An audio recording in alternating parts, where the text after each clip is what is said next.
a star just vanished from the night sky.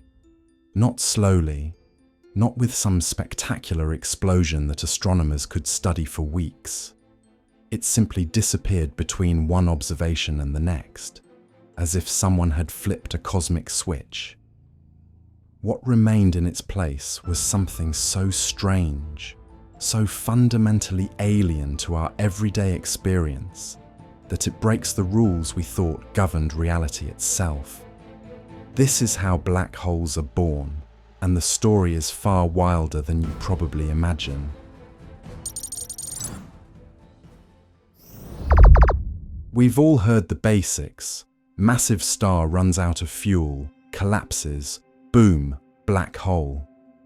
But that neat little narrative hides some of the most bizarre physics in the universe. Because when a star dies and becomes a black hole, it's not just changing form like water turning to ice. It's punching a hole through the fabric of space-time itself, creating a region where gravity becomes so intense that nothing, not even light traveling at 186,000 miles per second, can escape. The star doesn't just die.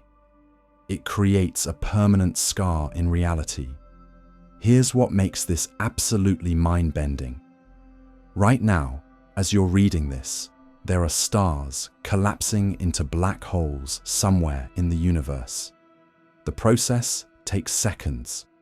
In less time than it takes you to make a cup of coffee, a ball of matter millions of miles across compresses down to a point smaller than an atom.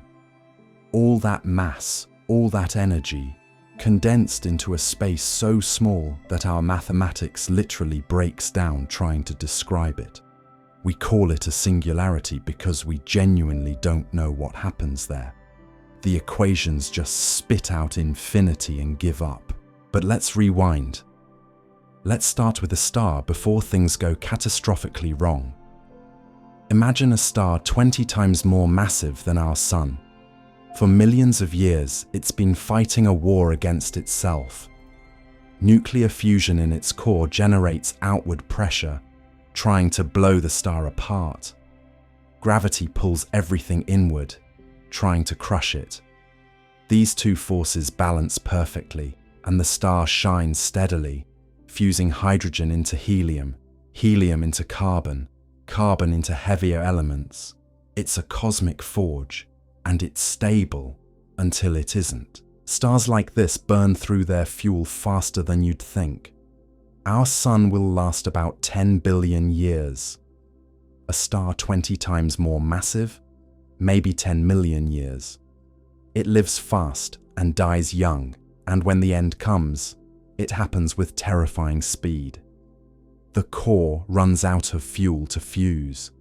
Suddenly, there's nothing left to generate the outward pressure that's been holding gravity at bay for millions of years. And gravity doesn't wait. Within a fraction of a second, the core collapses. Material that was spread across thousands of miles crushes down to maybe 10 miles across. The collapse happens so fast that the outer layers don't even know what's happening yet. They're still trying to fall inward when the core rebounds, sending a shockwave blasting outward at thousands of miles per second. This is a supernova. The outer layers of the star explode into space, briefly outshining an entire galaxy. It's one of the most violent events in the universe, releasing more energy in a few seconds than the star produced during its entire lifetime. The explosion seeds space with heavy elements, carbon and oxygen and iron, the stuff that will eventually become planets and people. But we're not here for the explosion. We're here for what's left behind. The core is now so dense that atomic structure simply ceases to exist. Electrons get crushed into protons, forming neutrons. If the core's mass is below a certain threshold, around 2 to 3 times the Sun's mass, these neutrons can still hold out against gravity. The result is a neutron star, an object so dense that a teaspoon of it would weigh as much as a mountain. Still weird, but stable. But if the core is more massive than that threshold, nothing can stop the collapse. Not neutron degeneracy pressure. Not any known force in physics. The core keeps falling inward, past any possible stopping point, until it becomes a singularity, and around that singularity forms the event horizon, the point of no return, the boundary that defines a black hole. This entire process, from the moment fusion stops to the formation of the event horizon, takes about 1 second. Think about that.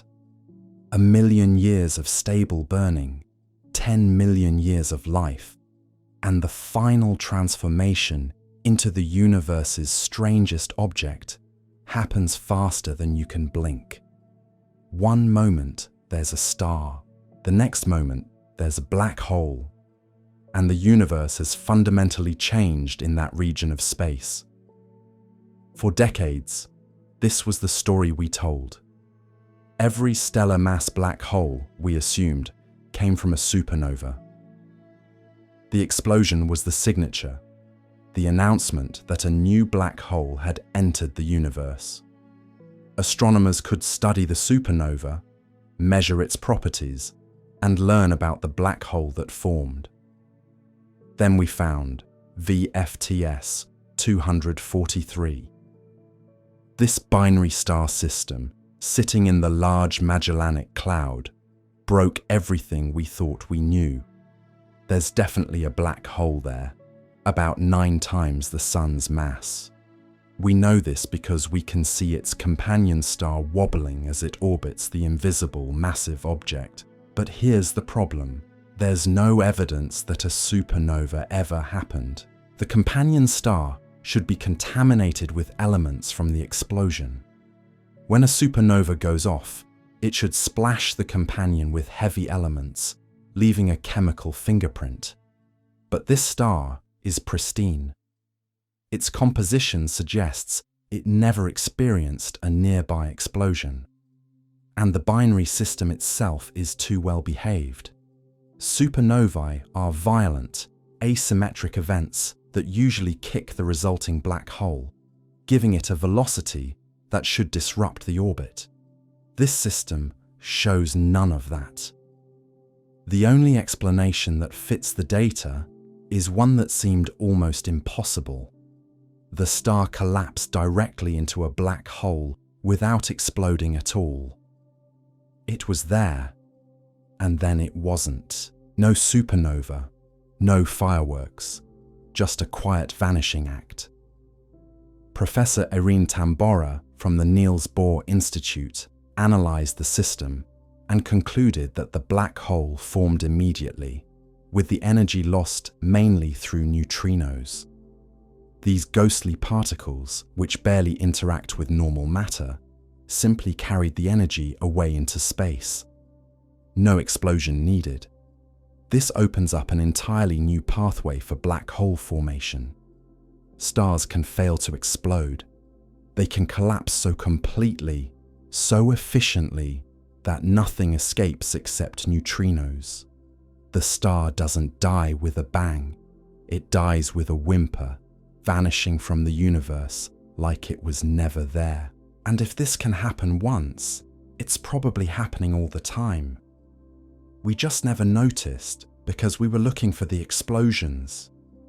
How many black holes form this way? How many stars have silently disappeared, leaving no trace except the gravitational distortion they create in space-time? But wait, there's more complexity hiding in the details. Recent computer simulations from 2025 revealed another factor that dramatically affects how black holes form: magnetic fields. When a massive star collapses, it's spinning. All stars rotate, and as they collapse, they spin faster, just like a figure skater pulling in their arms. This rotation generates powerful magnetic fields, and these fields change everything. They don't just sit there passively. They actively shape the collapse. Strong magnetic fields can blast material outward at nearly the speed of light, preventing it from falling into the forming black hole. The magnetic pressure acts like a valve, controlling how much mass actually makes it through the event horizon. Stronger fields mean lighter black holes. Weaker fields allow heavier ones. But that's not all. The magnetic fields also affect the black hole's spin. You'd think a rapidly rotating collapsing star would create a rapidly spinning black hole, right? Not necessarily. The magnetic fields can carry away angular momentum, slowing down the final black hole. It's like the star is shedding its rotation through invisible magnetic tentacles reaching out into space. This means black holes aren't just characterized by their mass. Their spin matters too, and that spin is intimately connected to the magnetic environment during formation. Strong fields create lighter, slower spinning black holes. Weak fields create heavier, faster spinning ones. There's a pattern, a relationship between mass and spin that's written into the formation process itself. These simulations predict something else: gamma-ray bursts. When magnetic fields blast material away from the collapsing star at near light speed, they should produce intense flashes of gamma rays. If we could detect these flashes and correlate them with black hole formation events, we'd have direct confirmation of this magnetic influence. We'd be watching black holes being born in real time. The magnetic field effect also solves a mystery. There's a gap in black hole masses that's been puzzling astronomers for years. We see lots of stellar mass black holes around 10 solar masses. We see supermassive black holes millions of times more massive. But there's a suspicious absence of black holes in the range between about 50 and 100 solar masses. Standard stellar evolution can't really produce black holes in this range, but magnetic fields can. By controlling how much mass falls into the black hole and how much gets ejected, magnetic processes can create black holes right in this gap region. They're the missing link, the mechanism that fills in the mass spectrum, where conventional theory left a blank space. Now here's where things get really interesting. Stellar mass black holes aren't the only kind. In fact, they're just the beginning of the story. There's a discovery from just recently that's been sending shockwaves through the astronomical community. Astronomers using data from the European Space Agency's Gaia mission spotted something strange. A star wobbling in an odd pattern. When they investigated, they found the cause. The star is orbiting a black hole. Nothing unusual there except for one thing. The black hole has 33 times the mass of the Sun. Let me put that in perspective. The average stellar mass black hole in our galaxy weighs about 10 solar masses. Even Cygnus X1, one of the most famous black holes we know, only reaches 21 solar masses. This new object, called Gaia BH3, is 50% more massive than that. It's the heavyweight champion of stellar black holes in the Milky Way, and it's sitting just 2,000 light-years away. What created such a massive black hole? The answer lies in the composition of the star that collapsed. When astronomers analyzed the companion star, they found something telling. It has very few heavy elements. It's metal poor in astronomical terms, where metals means anything heavier than hydrogen and helium. This matters because stars with fewer heavy elements lose less mass during their lives. Our Sun, which has a decent amount of heavy elements, will eventually shed about half its mass through stellar winds before it dies. But a low metallicity star holds onto its mass much better.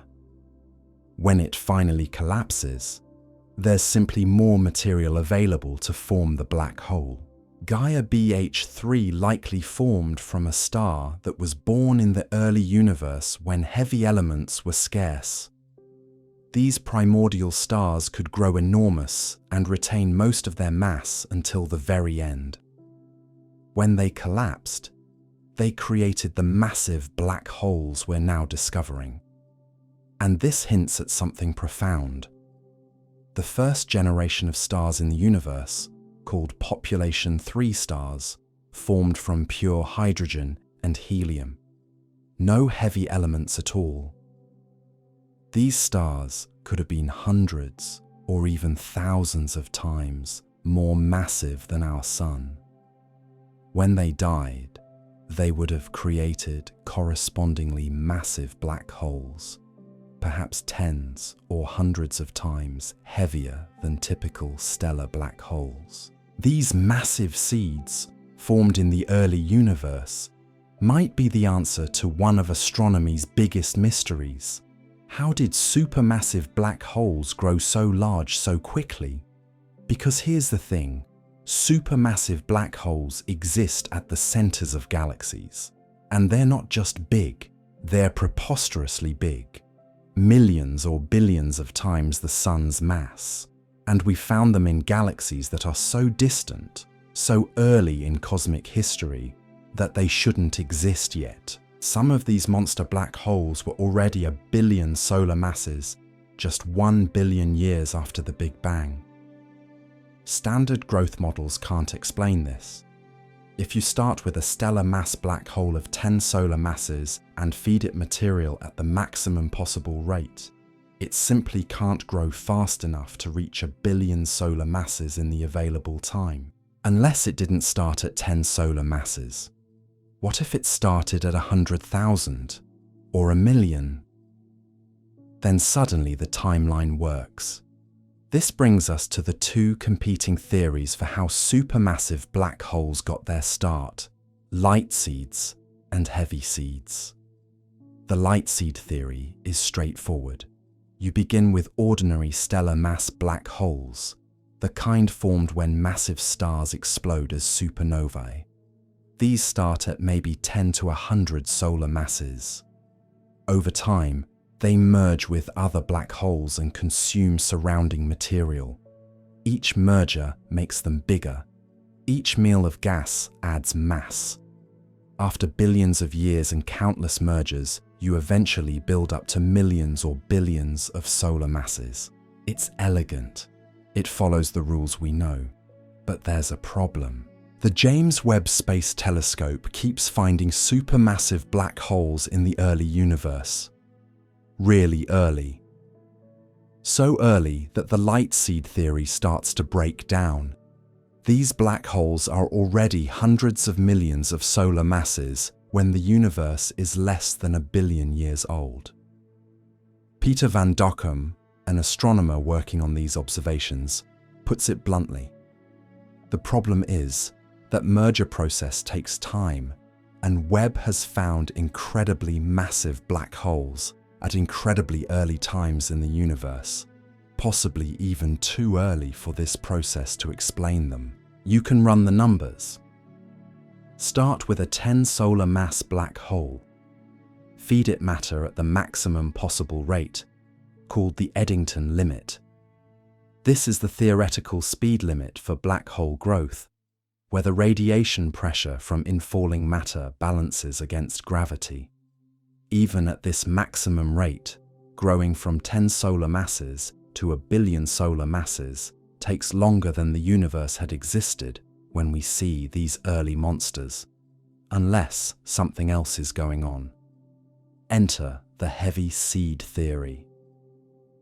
Instead of starting small and building up through mergers, what if some black holes started big? What if, under certain conditions, a massive cloud of gas could collapse directly into a black hole without ever forming a star first? This is called direct collapse, and it would create what astronomers call a heavy seed. Instead of 10 solar masses, you'd start with 100,000, or even 1 million. With that kind of head start, reaching 1 billion solar masses in the early universe suddenly becomes possible. But direct collapse isn't easy. Gas clouds naturally want to fragment into smaller clumps that form stars.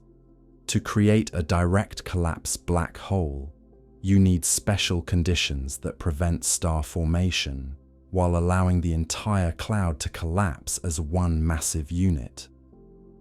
For decades, this remained theoretical.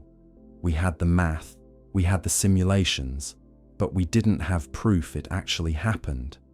Until recently, the James Webb Space Telescope was surveying distant galaxies through the Cosmos Webb program when astronomers noticed something strange. A galaxy with 2 bright nuclei, shaped like an infinity symbol. They started calling it the Infinity Galaxy.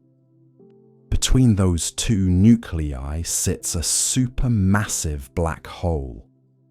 But it's not in either nucleus where black holes normally live. It's sitting in a vast field of gas between them, right at the collision point where these 2 galaxies are merging. Van Dokkum and his team think they're looking at a direct collapse black hole caught in the act of forming. The collision created dense, turbulent gas. Before that gas could fragment into stars, it collapsed into a supermassive black hole. The conditions were extreme enough that the entire cloud underwent runaway gravitational collapse. If confirmed, this would be the first direct observation of a heavy seed forming. It would prove that supermassive black holes don't need to build up slowly through mergers. They can be born massive. Computer simulations back this up.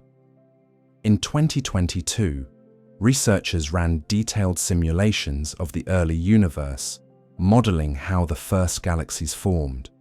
They focused on rare regions where cold gas streams converged, creating what they called primordial halos. These halos were turbulent, chaotic places. But the turbulence actually helped prevent star formation. The gas was too disrupted to settle into stable star-forming clumps. Instead, it kept collapsing as one massive cloud. The simulation produced 2 direct collapse black holes, one with 31,000 solar masses, another with 40,000 solar masses. These formed naturally, without requiring any special conditions or fine-tuning. Just standard cosmological structure formation in the early universe. The researchers concluded that the birth of the first supermassive black holes could be a natural result of how the universe evolved. No exotic physics required. This matters because it means heavy seeds might be common. Every turbulent gas cloud in the early universe with the right conditions could have spawned a massive black hole seed, and those seeds could then grow into the supermassive black holes we see today. But there's another pathway we haven't discussed yet, one that sits between stellar mass black holes and supermassive ones, intermediate mass black holes. These are the missing links. Black holes ranging from 100 to 100,000 solar masses. Too massive to form from a single star, but not massive enough to be supermassive. They should exist, bridging the gap between stellar and supermassive black holes. But finding them has proven incredibly difficult. Manuel Arcaceda, an astrophysicist at the Gran Sasso Science Institute, explains the challenge. Intermediate mass black holes are difficult to observe. The current observational limits don't allow us to say anything about the population of intermediate mass black holes with masses between 1,000 and 10,000 solar masses. They're like ghosts, too small to create the obvious signatures of supermassive black holes, but potentially numerous enough to be important. And there's a place where they might form dense star clusters. Imagine a globular cluster, one of those ancient spherical collections of hundreds of thousands of stars packed tightly together. In the center of such a cluster, the stellar density can reach 1,000,000 times what we see in our galactic neighborhood.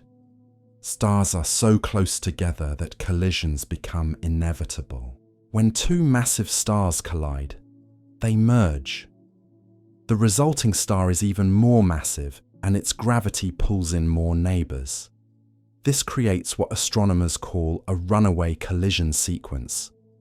The central object grows bigger with each merger, accumulating mass faster and faster.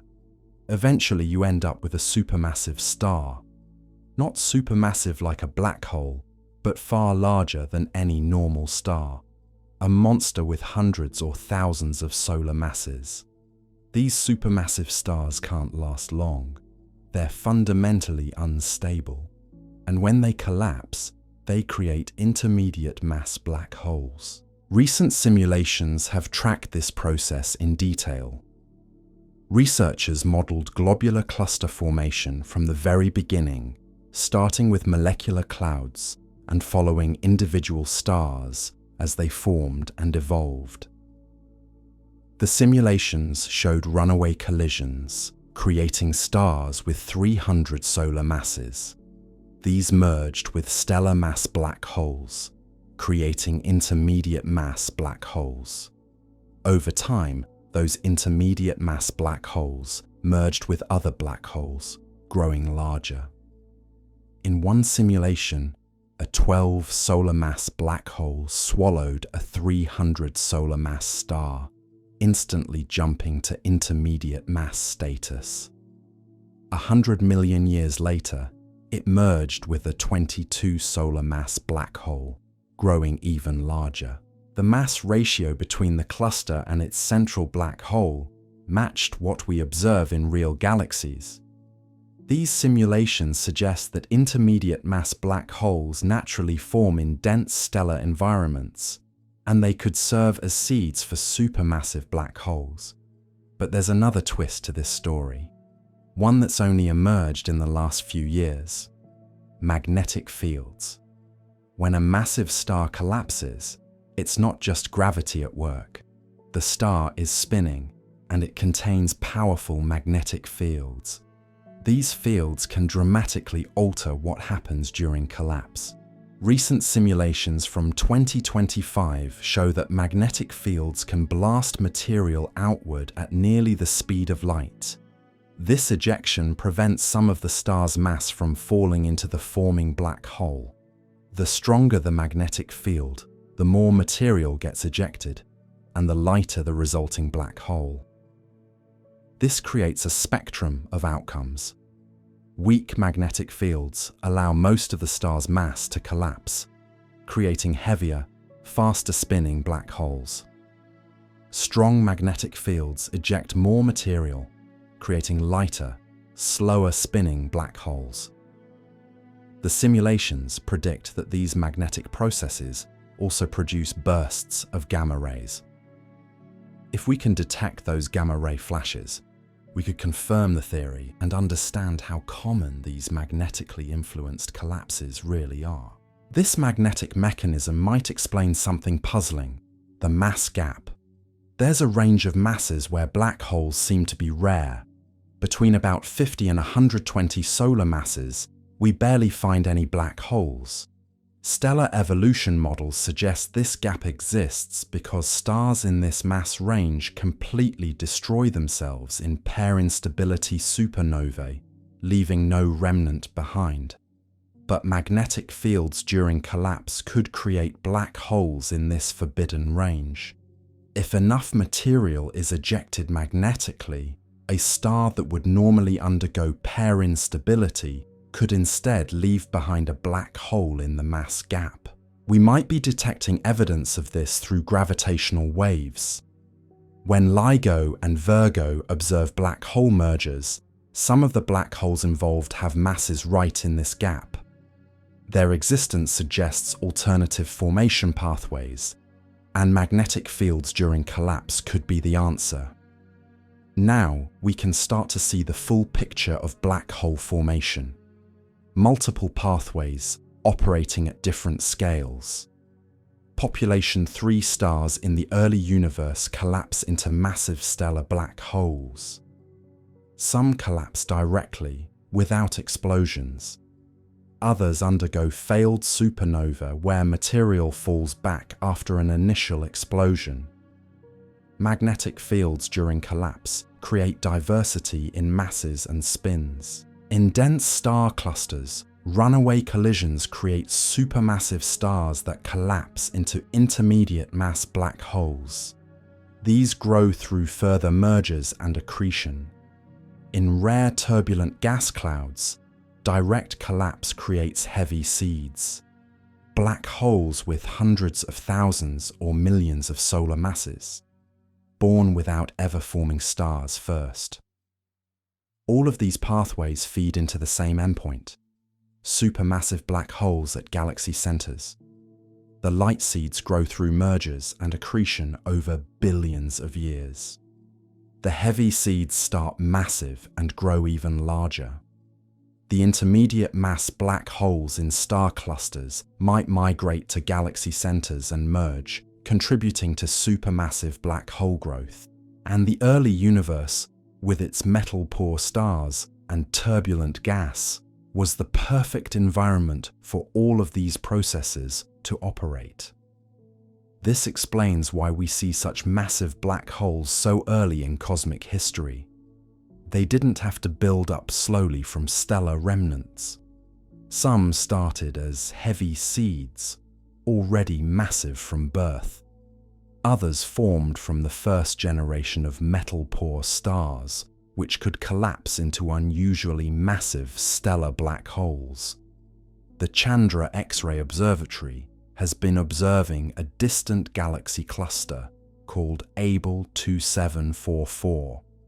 Deep in that cluster, they found a galaxy called GHZ9, seen as it was just 450 million years after the Big Bang. At the center of GHZ9 sits a black hole already weighing 10 to 100 million solar masses. Just 450 million years after the universe began, this black hole had already grown enormous. The only way this works is if it started big, either from direct collapse or from an unusually massive population 3 star. Light seeds simply can't grow fast enough. And here's what makes this even more striking. The black hole's mass is comparable to the entire stellar mass of its host galaxy. In our local universe, supermassive black holes are typically about 0.1% of their galaxy's stellar mass. But in GHZ9, the black hole mass rivals or exceeds the stellar mass. This suggests the black hole formed first, before significant star formation occurred in the galaxy. The black hole was already massive when the galaxy was just beginning to assemble its stars. That's backwards from what we usually think. We tend to imagine galaxies forming first, then black holes growing at their centers. But in the early universe, it might have been the other way around. Massive black hole seeds formed first, and galaxies built up around them later. This discovery challenges our entire picture of cosmic evolution. The conventional wisdom has always been, first comes the galaxy, then comes the black hole. Matter collapses into structures. Stars form. Eventually, a black hole develops at the center, fed by infalling material over billions of years. But GHZ9 flips this script completely. The black hole seems to have arrived first, dominating its environment before the galaxy had time to build up significant stellar mass. Think about what this means for how structure forms in the universe. If massive black holes can precede significant galaxy formation, they might actually help trigger and shape how galaxies grow. The black hole's gravitational influence could draw in surrounding gas, heating it, compressing it, potentially even regulating when and where stars form. The black hole becomes the architect rather than the tenant. This brings us to a crucial observation about early universe conditions. The James Webb Space Telescope hasn't just found one of these extreme cases, it's finding them repeatedly. Multiple examples of supermassive black holes existing far earlier than our models predicted, many with unusually high mass ratios compared to their host galaxies. This pattern suggests we're not seeing rare exceptions. We're seeing a fundamentally different mode of black hole and galaxy formation that operated in the early universe. What made the early universe so special? Why could processes operate then that don't work the same way now? The answer lies in the composition of primordial gas. The first generation of stars, called population 3 stars, formed from gas that contained only hydrogen and helium. No carbon, no oxygen, no iron. Just the elements created in the Big Bang itself. This pristine composition fundamentally changed how stars could form and evolve. Without heavy elements, gas clouds couldn't cool efficiently. In modern star-forming regions, elements like carbon and oxygen radiate energy away, allowing clouds to collapse into smaller, sun-sized stars. But population 3 stars formed from gas that stayed hot. Hot gas resists fragmentation. Instead of breaking into many small clumps, primordial gas clouds could collapse as single massive objects. These first stars might have reached hundreds or even thousands of solar masses, vastly larger than any star forming today. When such a massive star exhausts its fuel and collapses, it doesn't form a 10 solar mass black hole. It forms something much heavier. A population 3 star with 500 solar masses might collapse directly into a black hole of similar mass. No extended supernova. No material blown away. Just a straight transformation from supermassive star to massive black hole seed.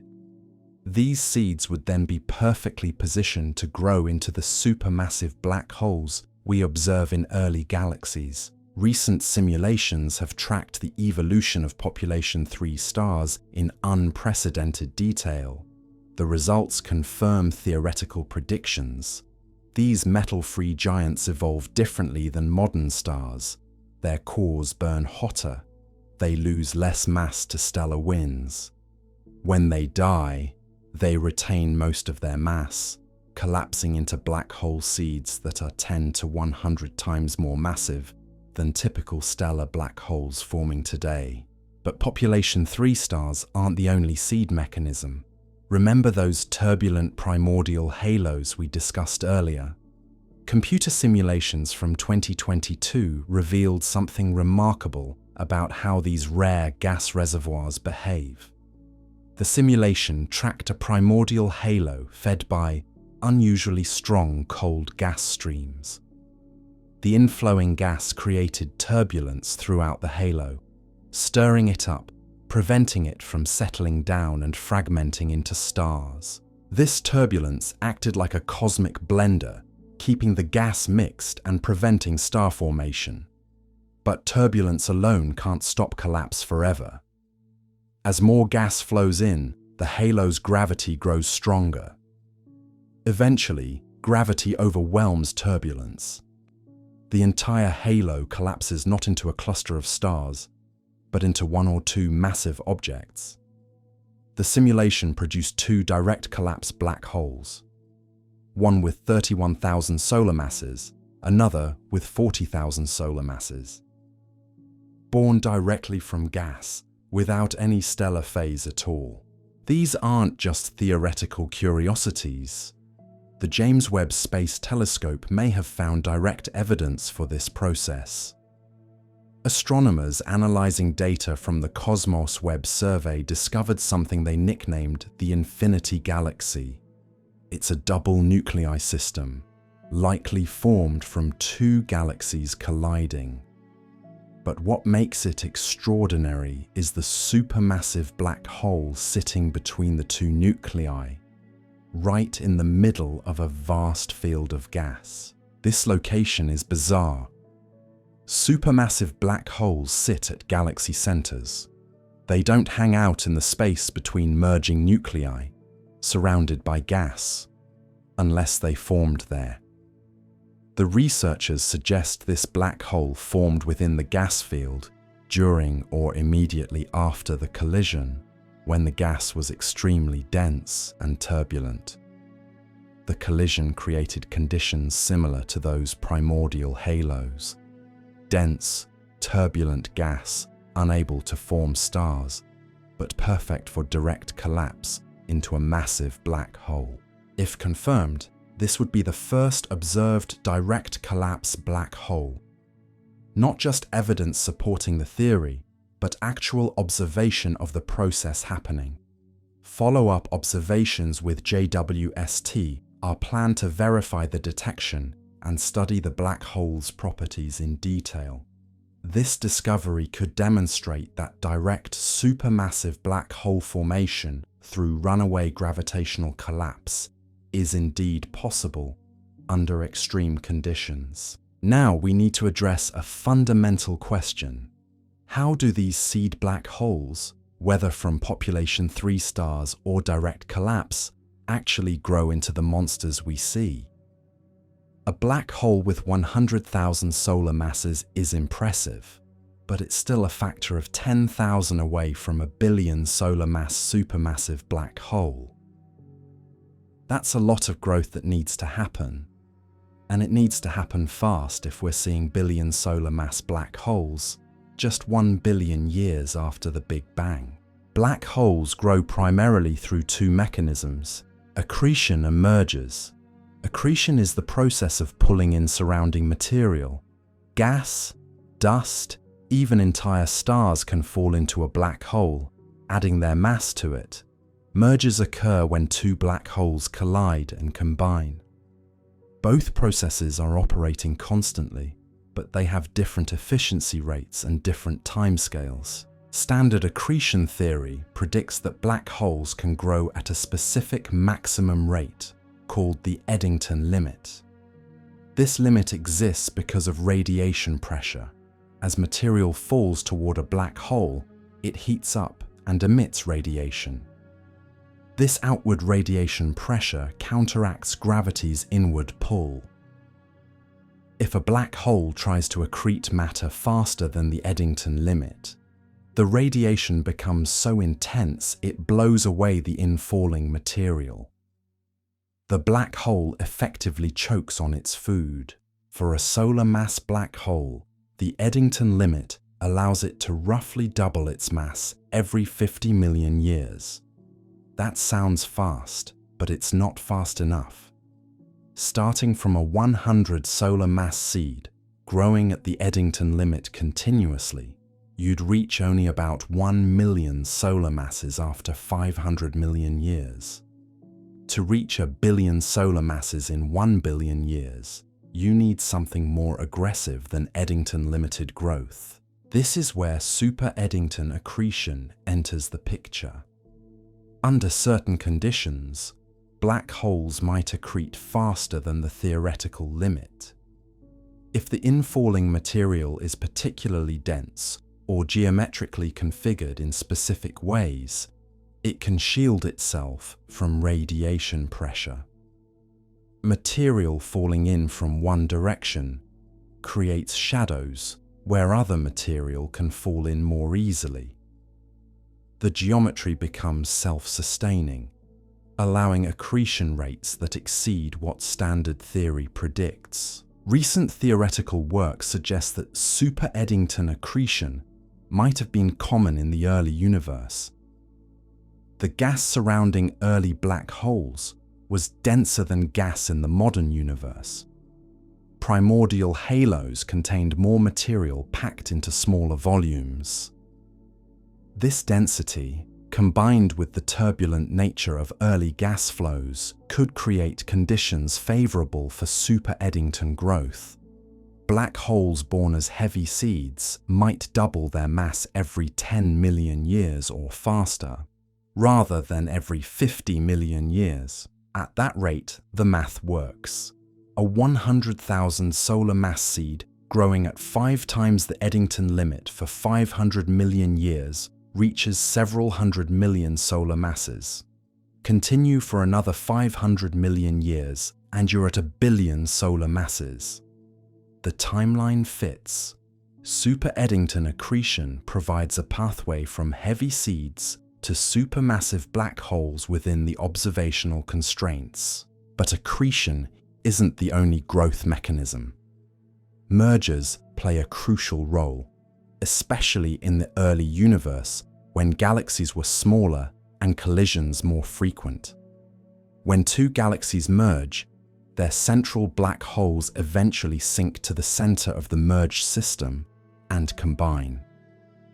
Each merger instantly doubles the black hole mass if the two black holes are equal in size. Multiple mergers can build mass quickly. The problem with relying solely on mergers is timing. After two galaxies collide, their black holes don't immediately merge. First, they orbit each other at large distances. Dynamical friction gradually brings them closer, but this process takes hundreds of millions of years. Then, once they're close, gravitational wave emission finally brings them together for the final merger. The entire process from initial galaxy collision to black hole merger can take 1 billion years or more. That's too slow to explain the earliest supermassive black holes. If you start with light seeds and grow only through mergers, you simply can't reach billion solar mass black holes fast enough. This is another reason why heavy seeds are so attractive. If you start with 100,000 or 1 million solar mass seeds, you need fewer doublings to reach supermassive scales. Heavy seeds plus super Eddington accretion plus some mergers. That combination finally provides enough growth to match observations. There's another fascinating piece of evidence supporting rapid early growth. The spin rates of supermassive black holes. Black holes can spin, rotating around their axis just like planets or stars. The spin rate is measured by a dimensionless parameter from 0, meaning no spin, to 1, meaning maximum possible spin. Theory predicts that black holes growing primarily through mergers should have lower spins because mergers can occur from any angle, sometimes even retrograde, slowing down the black hole's rotation. But black holes growing primarily through accretion should spin faster. Accretion disks feed material into black holes in an organized way, adding angular momentum consistently. If you observe a supermassive black hole with high spin, it suggests that black hole grew mostly through accretion rather than mergers. Several early supermassive black holes have been measured with high spin rates, supporting the idea that super Eddington accretion was their primary growth mechanism. The James Webb Space Telescope is revolutionizing our ability to study these early supermassive black holes. Its infrared sensitivity allows it to peer through cosmic dust and observe galaxies from the universe's first billion years. Before JWST, we had only a handful of confirmed supermassive black holes from this era. Now we're finding them in significant numbers, building a statistical sample that can distinguish between formation theories. One striking pattern emerging from JWST data is the prevalence of overmassive black holes. Not just GHZ9, but multiple systems where the black hole mass is unusually high compared to the host galaxy's stellar mass. In the local universe, there's a tight correlation. Supermassive black holes are consistently about 0.1% of their galaxy's stellar mass. But in the early universe, this correlation appears broken. Black holes are heavier relative to their galaxies, sometimes by factors of 10 or more. This overmassive population strongly supports heavy seed formation. If black holes started small and grew alongside their galaxies, we'd expect to see the same mass ratio at all cosmic epochs. But if some black holes started as heavy seeds, they would naturally be overmassive initially. Over time, as the galaxy continues forming stars and building up stellar mass, the ratio would gradually converge toward the local universe value. The overmassive black holes we're seeing aren't anomalies. They're black holes caught in the act of being young before their galaxies have caught up. This brings us to perhaps the most profound implication. Supermassive black holes might not be consequences of galaxy formation. They might be causes. If massive black hole seeds form first, their presence shapes how the surrounding galaxy develops. The black hole's gravitational potential draws in gas. Its radiation heats the surrounding medium. When it feeds, it launches powerful jets and winds that can blow gas out of the galaxy entirely, regulating star formation. This feedback process is crucial to modern galaxy evolution. Supermassive black holes prevent their host galaxies from forming stars too rapidly, explaining why massive galaxies have lower star formation rates than you'd expect from their gas content. But we've always thought this feedback kicked in after the galaxy was already established. The early universe observations suggest feedback might have been operating from the very beginning, with black holes shaping galaxies from birth rather than fine-tuning them later. The picture crystallizing from recent observations is radically different from what we thought even 5 years ago. The early universe was a black hole factory, producing massive seeds through multiple mechanisms. Population 3 stars collapsed into unusually massive stellar black holes. Turbulent primordial halos underwent direct collapse into intermediate mass and supermassive seeds. These seeds grew rapidly through super-Eddington accretion and frequent mergers. And rather than forming within established galaxies, some of these black holes formed first, becoming the gravitational anchors around which galaxies assembled. This new framework resolves the timing problem that plagued previous theories. It explains why we see such massive black holes so early.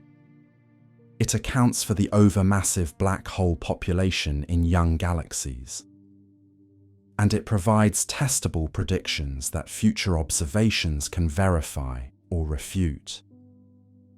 The next generation of telescopes and gravitational wave detectors will probe even earlier cosmic epochs, potentially observing the moment when the first black hole seeds formed and began shaping the universe we inhabit.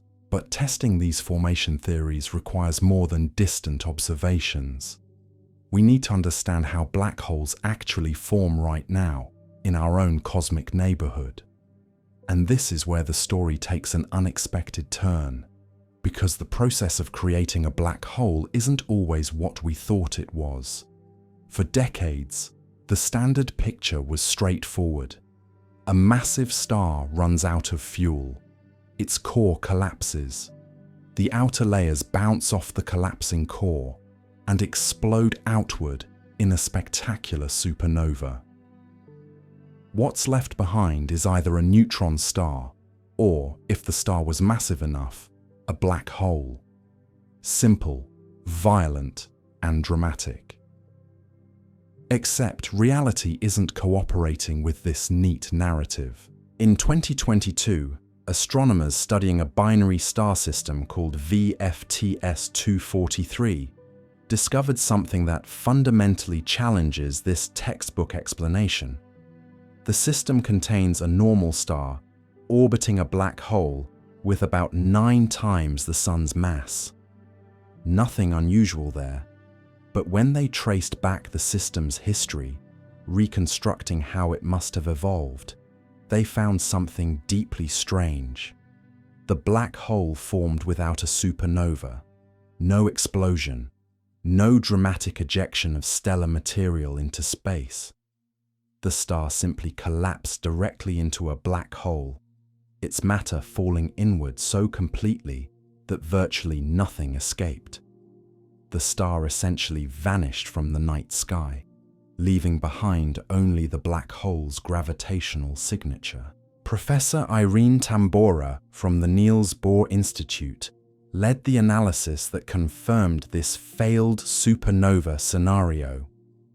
The key evidence came from the orbital properties of the system. When a massive star explodes as a supernova, the asymmetric explosion typically gives the resulting black hole a natal kick, a recoil velocity that can be hundreds of kilometers per second.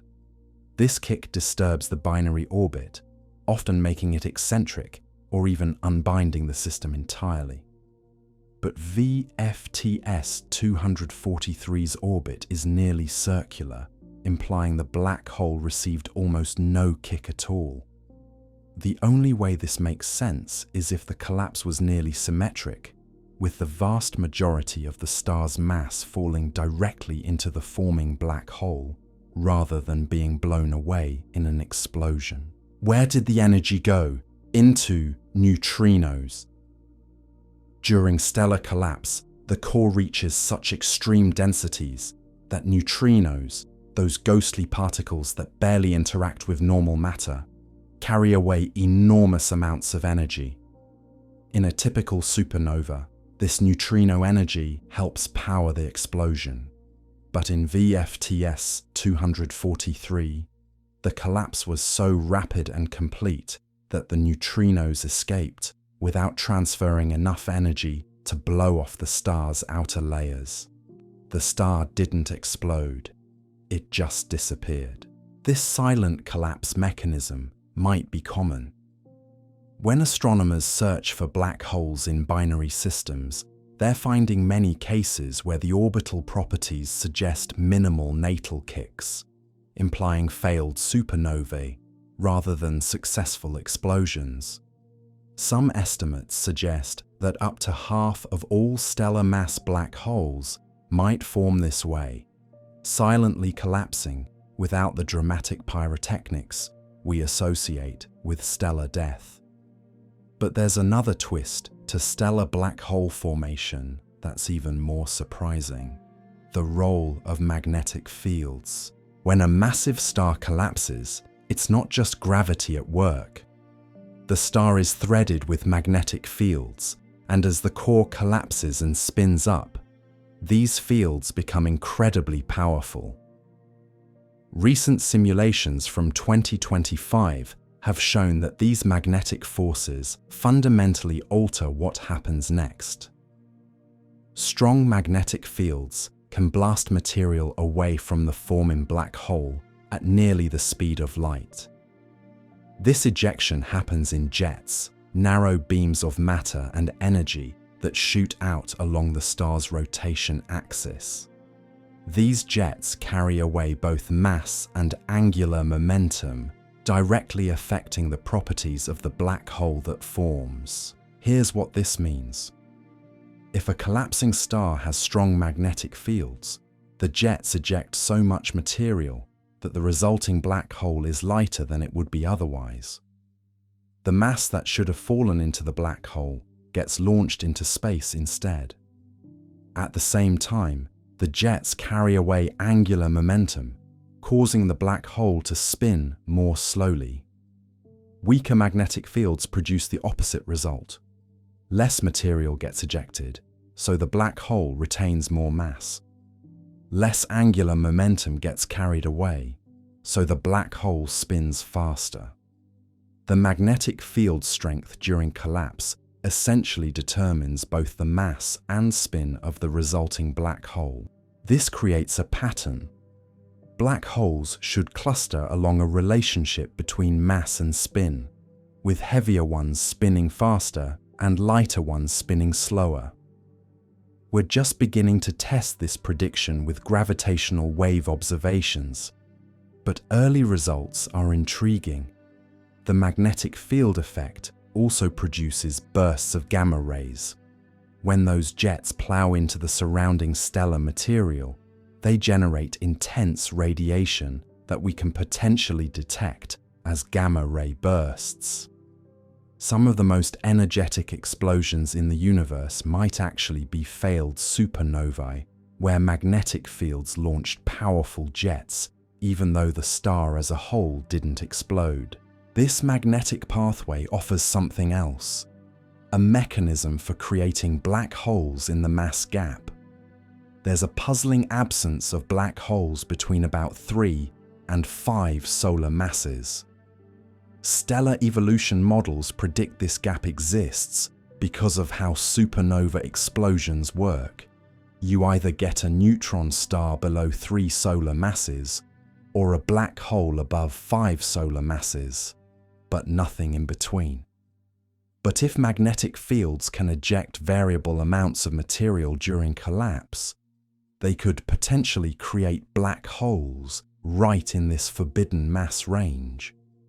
The star collapses to form what would be a heavy black hole, but strong magnetic jets blast away enough material to bring it down into the gap region. We haven't confirmed any such objects yet, but the theory predicts they should exist. So stellar mass black holes form through at least 2 distinct pathways. Some form via traditional core collapse supernovae, with explosive ejection of the stellar envelope. Others form through direct collapse, silently imploding with minimal mass loss. And within each pathway, magnetic fields play a crucial role in determining the final mass and spin. But stellar black holes, even the most massive ones, are tiny compared to the supermassive monsters we discussed earlier. How do you get from a 10 solar mass object to a billion solar mass giant? One possibility is that you don't. You start bigger. This brings us to intermediate mass black holes, the missing links between stellar and supermassive varieties. Objects with hundreds to hundreds of thousands of solar masses that should connect the two populations, but have proven maddeningly difficult to find. The challenge isn't just observational, it's theoretical. How do you even make an intermediate mass black hole? Stellar evolution doesn't naturally produce them. Individual stars collapse into objects that are at most a few dozen solar masses. To build something heavier, you need a different environment, something more extreme. Dense star clusters provide exactly such an environment. Young, massive clusters can pack millions of stars into a region just a few light years across. At these densities, stellar collisions become inevitable. And when stars collide in these cosmic demolition derbies, the results can be spectacular. Picture a young cluster in its first few million years. Stellar densities in the core reach 1,000,000 times what we see in our galactic neighborhood. Massive stars sink to the center through dynamical friction, where they begin a collision cascade. Two massive stars merge, creating an even more massive star. This collision product then collides with another star, growing larger still. Each collision adds mass, and each collision makes the object more likely to experience another collision, because it's now a bigger target with stronger gravity. This runaway collision process can build truly enormous stars. Recent simulations tracking these collisions in unprecedented detail show that stars exceeding 300 solar masses can form within just a few million years. These supermassive stars are unstable, burning through their fuel rapidly, and when they die, they don't have any other option.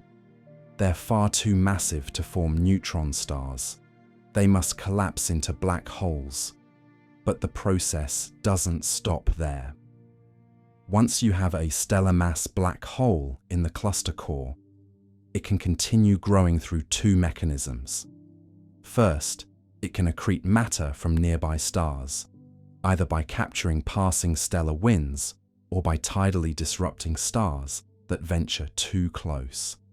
Second, and more importantly, it can merge with other black holes. As stellar mass black holes form throughout the cluster, they too sink to the center through dynamical friction. The cluster core becomes a black hole factory, with new black holes constantly forming from massive stars and then migrating inward.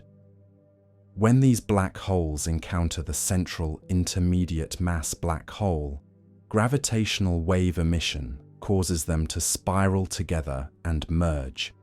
Each merger adds mass.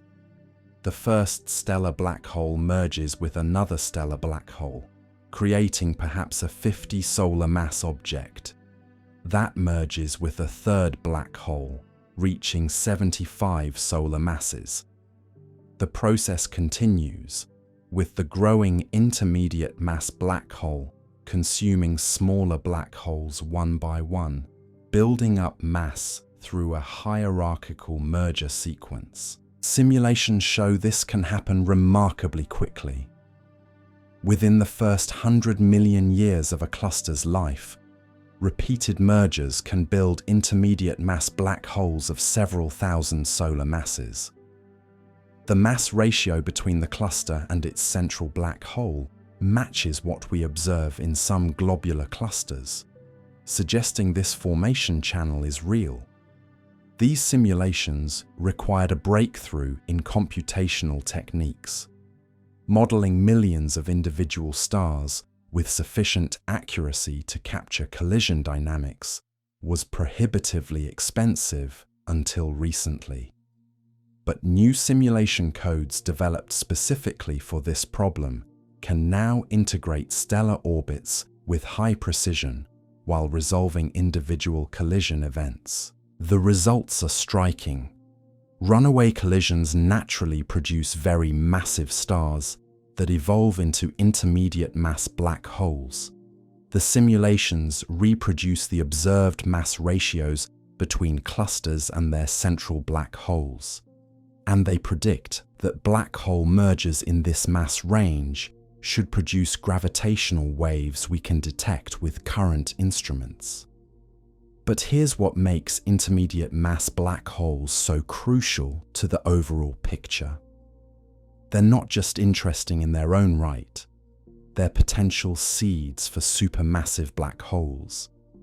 An intermediate mass black hole of 10,000 solar masses forming in a dense cluster in the early universe could serve as a heavy seed, giving the subsequent supermassive black hole a head start on growth. This connects the stellar and supermassive formation stories. Maybe some supermassive black holes did start from stellar remnants, but not individual stellar black holes. Instead, they started from intermediate mass black holes that had already accumulated mass through collisions and mergers in dense stellar environments.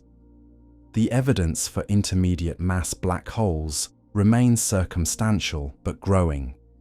We see hints in the dynamics of dense star clusters, where the motion of stars suggests an unseen massive object at the center. We detect gravitational waves from black hole mergers that produce objects in the intermediate mass range.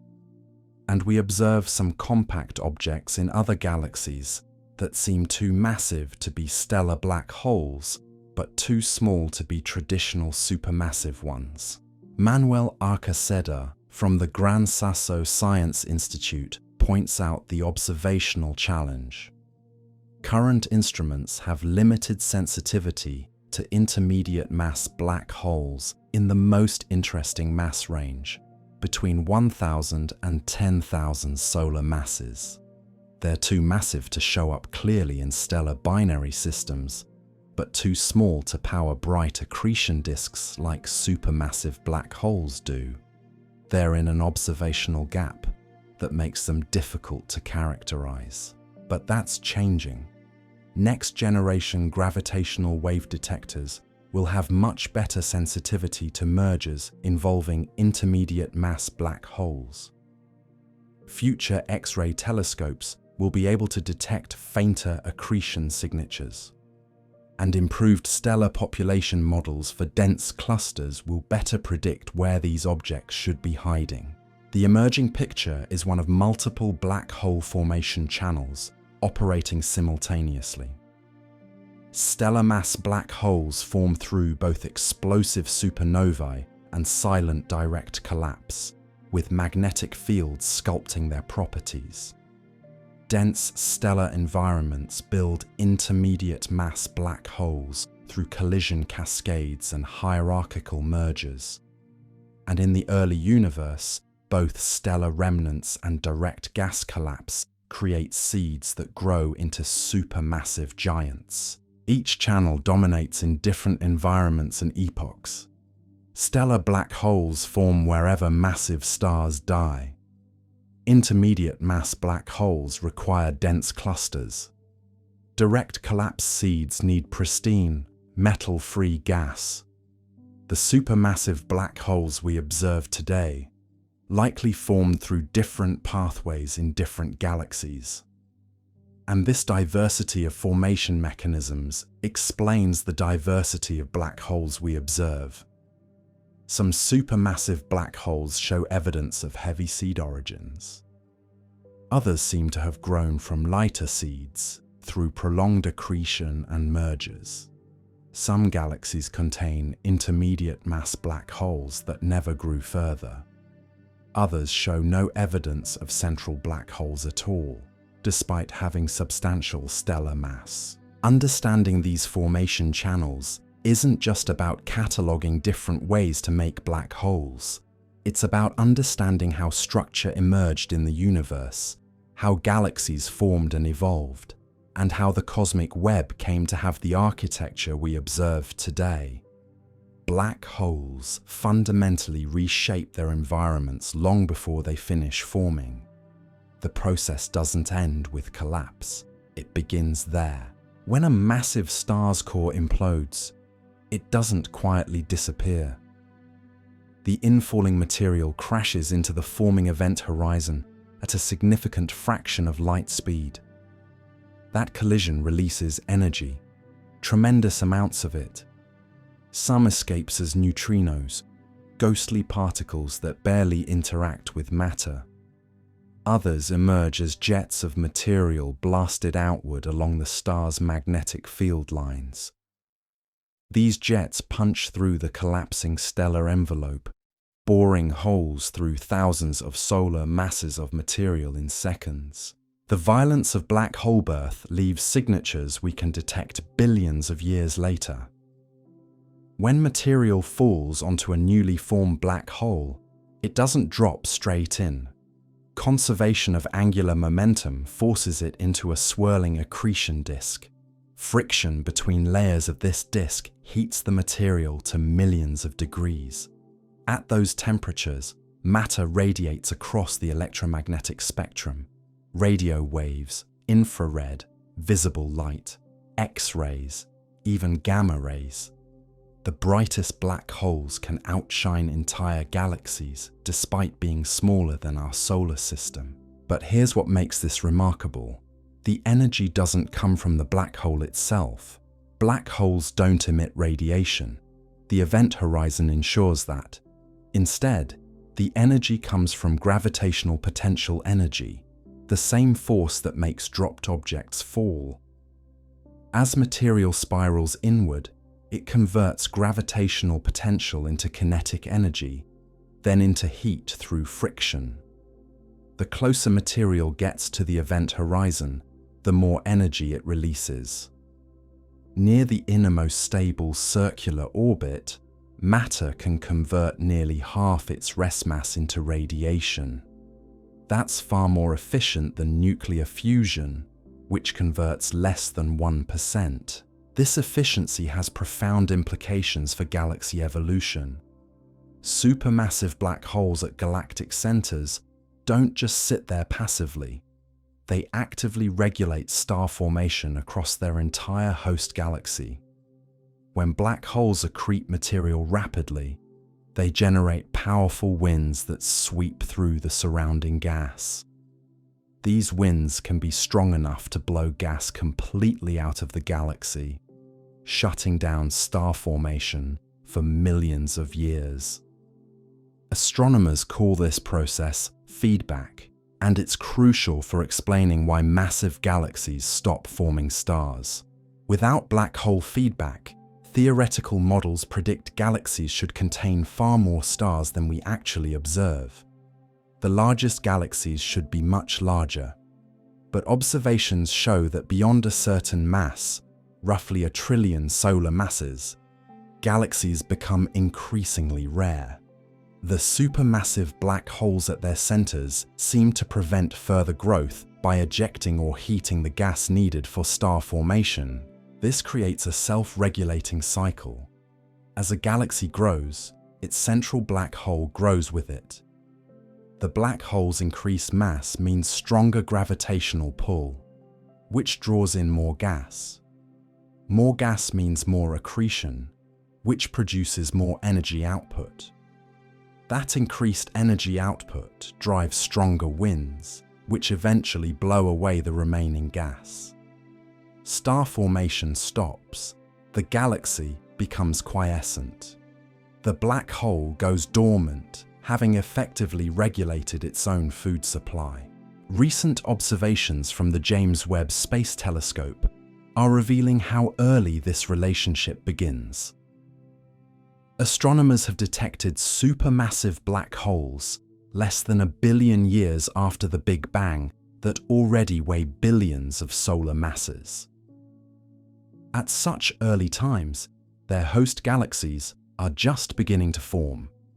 In some cases, the black hole mass equals or exceeds the total stellar mass of the galaxy. That's completely backwards compared to what we see in the local universe, where black holes typically represent about 0.1% of their galaxy's stellar mass. This inverted mass ratio suggests something fundamental about how the first galaxies formed. Maybe black holes formed first, before significant star formation occurred. Those seed black holes would then shape the subsequent galaxy assembly through their feedback effects. Or perhaps both the black hole and galaxy grew simultaneously through similar processes, with the black hole temporarily outpacing stellar growth in the earliest phases. The answer matters because it determines how we understand structure formation in the universe. If black holes formed first, they were drivers of galaxy evolution from the beginning. If galaxies formed first, black holes were consequences of galaxy assembly. The evidence increasingly points toward the first scenario. Direct collapse black holes could form within a few 100 million years of the Big Bang. Those heavy seeds would immediately begin accreting gas and influencing their surroundings long before the first generation of stars completed their life cycles. But detecting these processes in action remains extraordinarily difficult. The earliest supermassive black holes exist so far away that their light has been traveling toward us for over 13 billion years. During that journey, the expansion of the universe stretches the light to longer wavelengths. What started as ultraviolet or visible light arrives as infrared radiation. Only space telescopes like JWST, specifically designed to observe infrared wavelengths, can detect these distant objects clearly. Even then, we're not seeing the black holes directly. We're seeing the effects they have on surrounding matter. When gas falls into a supermassive black hole, the accretion disk becomes incredibly hot and bright. These active galactic nuclei can briefly outshine all the stars in their host galaxy combined. The most luminous examples, called quasars, were among the first distant objects astronomers discovered precisely because they're so bright. Quasars presented an immediate puzzle when first detected in the 1960s. They appeared as point sources, star-like objects, but their spectra showed they were extremely distant. For such distant objects to be visible at all, they had to be unbelievably luminous. The only plausible explanation was supermassive black holes accreting gas at prodigious rates. Each quasar represented a supermassive black hole in its active phase, consuming the equivalent of several solar masses of material per year. This feeding frenzy couldn't last forever. As the black hole accretes material, it gradually clears out its immediate surroundings. The accretion rate drops, the brightness fades. Eventually, the quasar phase ends, leaving behind a dormant supermassive black hole and a galaxy depleted of gas. This explains why local massive galaxies typically host quiescent black holes. They've already gone through their active phase and exhausted their fuel supply. The transition from active to dormant isn't always smooth. Sometimes gas can be replenished through galaxy mergers, triggering a new episode of black hole growth. When two galaxies collide, gravitational interactions funnel gas toward their centers.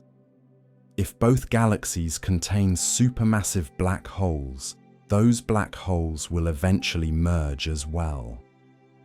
The merger process releases gravitational waves, ripples in spacetime itself, that carry away energy and angular momentum. Gravitational wave detectors like LIGO and Virgo have revolutionized how we study black hole mergers in the stellar mass range. They've detected dozens of mergers involving black holes from a few solar masses up to around 100 solar masses. But supermassive black hole mergers produce gravitational waves at much lower frequencies, too low for ground-based detectors to observe. Detecting these events will require space-based gravitational wave observatories like LISA, currently planned for the 2030s. Those future observations will reveal the final stages of supermassive black hole mergers in unprecedented detail. As two black holes spiral toward each other, they emit gravitational waves that carry away orbital energy. The emission gets stronger as they get closer, following a characteristic chirp pattern that rises in both frequency and amplitude. The final merger happens in a fraction of a second, releasing more energy in gravitational waves than all the stars in the observable universe emit as light during that same interval. After the merger, the combined black hole rings like a struck bell, emitting gravitational waves as it settles into its final configuration. The properties of this ringdown phase, its frequency and damping time, encode information about the merged black hole's mass and spin. By detecting these signals, LISA will effectively weigh and measure supermassive black holes billions of light-years away with remarkable precision. This gravitational wave astronomy complements what we learn from electromagnetic observations. Light tells us about the material around black holes, the gas, dust, and stars affected by their gravity. Gravitational waves tell us about the black holes themselves, their masses, spins, and orbital dynamics. Together, these observational windows provide a complete picture of how black holes form, grow, and interact across cosmic history. The emerging story connects stellar death to galactic evolution through multiple channels. Individual massive stars produce stellar mass black holes. Dense stellar environments build intermediate mass black holes through collisions. The early universe, creates heavy seeds through direct gas collapse. All these formation pathways feed into the growth of supermassive black holes over billions of years. Each pathway leaves distinctive signatures. Stellar black holes from core collapse supernovae tend to have higher natal kicks, recoil velocities from asymmetric explosions. Those from direct collapse form with minimal kicks, remaining in close binaries. Intermediate mass black holes in globular clusters should show evidence of multiple merger events in their spin properties. Direct collapse seeds should appear surprisingly massive at early cosmic times, already weighing thousands of solar masses, when the universe was less than 1 billion years old. Testing these predictions requires observations across multiple wavelengths and messenger types. X-ray telescopes detect hot gas in black hole accretion disks. Infrared observations pierce through dust to reveal obscured active galactic nuclei. Radio telescopes map jets extending millions of light years from supermassive black holes. Gravitational wave detectors catch mergers invisible to electromagnetic astronomy. Each technique adds essential information to our understanding of black hole formation and evolution. The next decade promises transformative discoveries. JWST continues pushing deeper into the early universe, finding ever more distant and massive black holes. The upcoming Extremely Large Telescope will provide unprecedented angular resolution, resolving structures near supermassive black holes in distant galaxies. LISA will open the gravitational wave window on supermassive black hole mergers. And improved computer simulations will model black hole formation in increasing detail, from the collapse of individual stars to the assembly of entire galaxies. These advances will answer fundamental questions. How common are different black hole formation channels? What fraction of supermassive black holes formed from heavy seeds versus light seeds? How do black holes regulate star formation in their host galaxies? What role did black holes play in reionizing the early universe? Each answer will refine our understanding of how structure emerged from the nearly uniform conditions present shortly after the Big Bang. But answering these questions reveals deeper mysteries. Why do black holes and galaxies maintain such tight relationships? What determines whether a collapsing gas cloud forms stars or a black hole? How do supermassive black holes grow so efficiently in the early universe? These questions push toward fundamental physics, the nature of gravity, the behavior of matter at extreme densities, the quantum properties of event horizons. Black hole formation isn't just astrophysics. It's a probe of physics at its most extreme. The quantum properties of event horizons represent one of physics' most profound mysteries. Stephen Hawking demonstrated that black holes aren't truly black. They emit radiation through quantum effects at their boundaries. This Hawking radiation creates a paradox. Information falling into a black hole should be preserved according to quantum mechanics, yet the thermal radiation emerging seems to contain no information about what fell in. This information paradox has driven theoretical physics for decades, connecting black hole formation to fundamental questions about the nature of reality itself. Resolving this paradox requires understanding what happens at the event horizon during formation. When a massive star collapses, does information about its internal structure somehow encode itself on the horizon's surface? The holographic principle suggests that all information inside a black hole actually exists as a two-dimensional pattern on its boundary.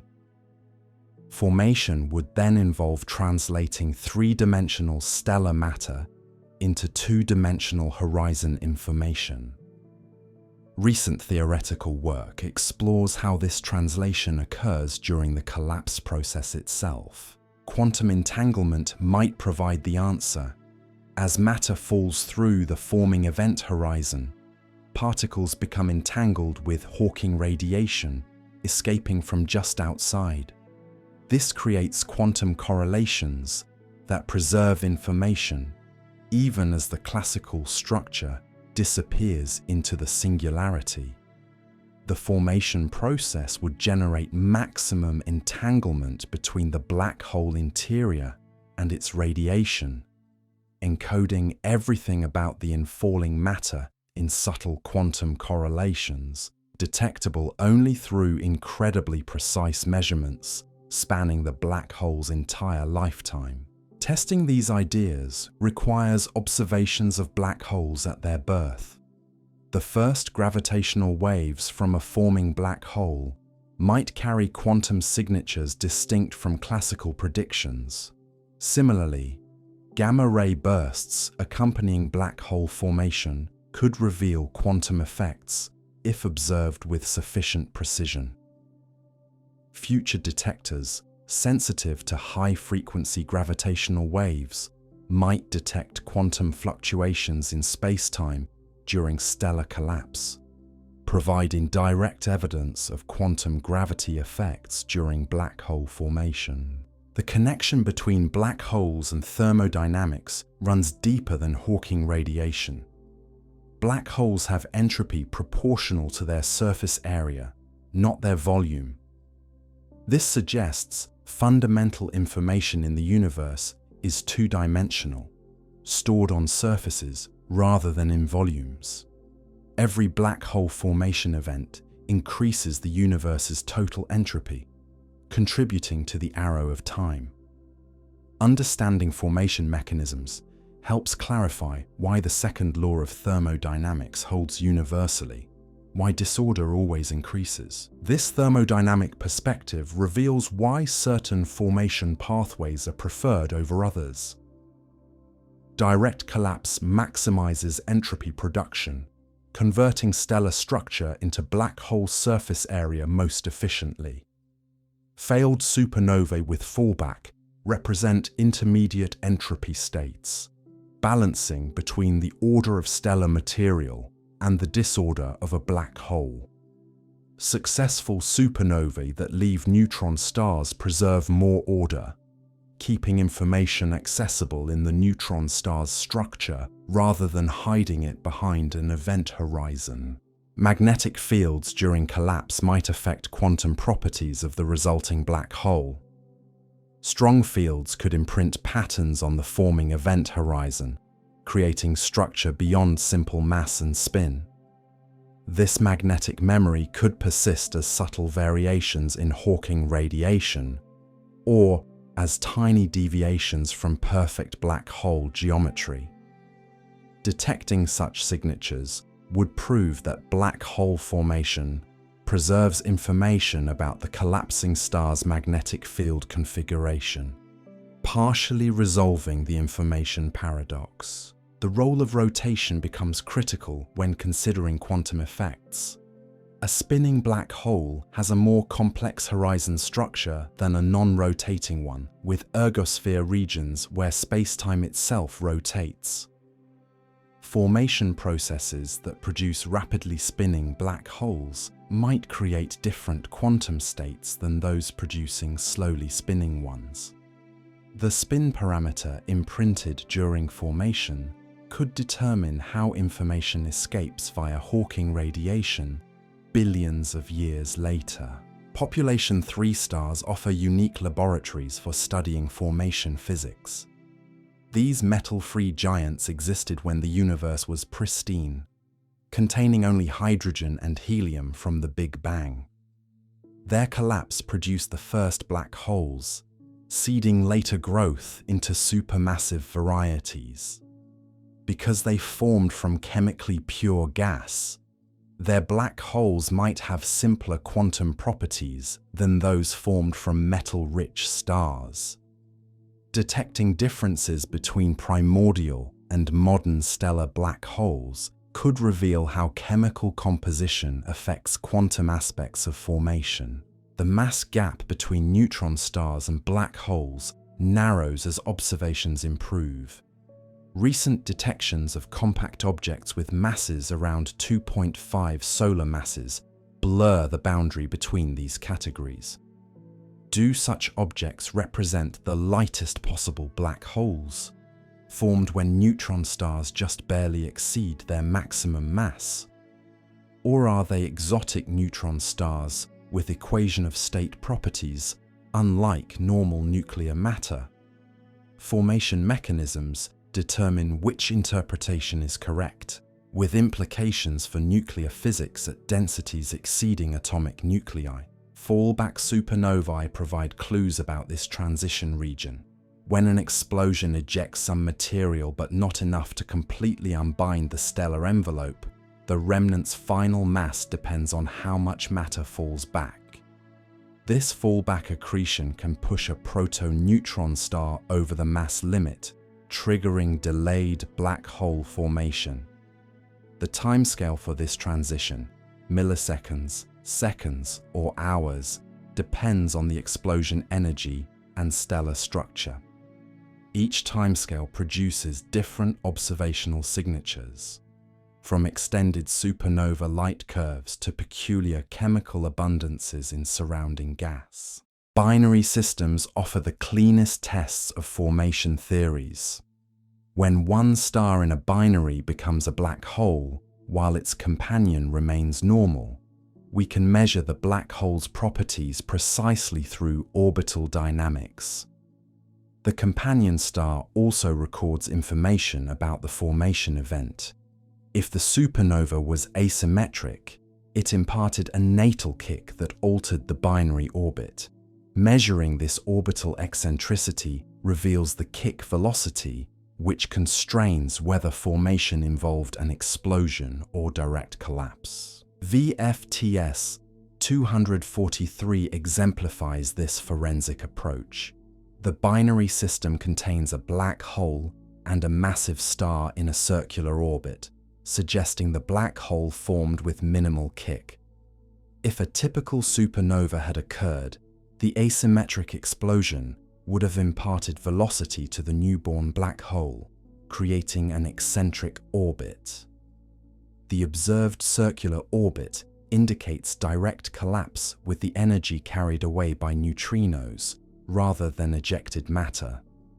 This system proves that massive stars can vanish quietly, their entire mass collapsing into a black hole without the cosmic fireworks usually associated with stellar death. Neutrinos from black hole formation carry unique signatures. During core collapse, neutrinos escape before the event horizon forms, carrying information about the final moments of stellar nucleosynthesis. The neutrino burst from supernova 1987. Detected by underground experiments demonstrated this principle for a neutron star. Future black hole formations in our galaxy would produce similar but distinct neutrino signals. The energy spectrum and duration would reveal whether collapse was direct or involved fallback, whether the progenitor star was rapidly rotating, and what nuclear reactions occurred in the collapsing core. IceCube and other neutrino observatories scan the sky continuously, waiting for such events. When the next nearby stellar collapse occurs, these detectors will capture thousands of neutrinos, painting a detailed picture of the formation process. If the collapse produces a black hole rather than a neutron star, the neutrino signal should cut off abruptly when the event horizon forms, compared to the longer emission from a proto-neutron star. This difference would provide direct evidence of black hole formation, distinguishing it from neutron starbirth within seconds of the event. The chemical composition of companion stars in binary systems records formation history. When a massive star explodes as a supernova, it contaminates its companion with heavy elements synthesized during the explosion.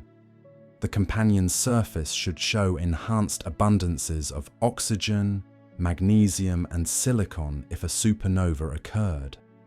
Conversely, if the massive star collapsed directly into a black hole without an explosion, the companion remains chemically pristine.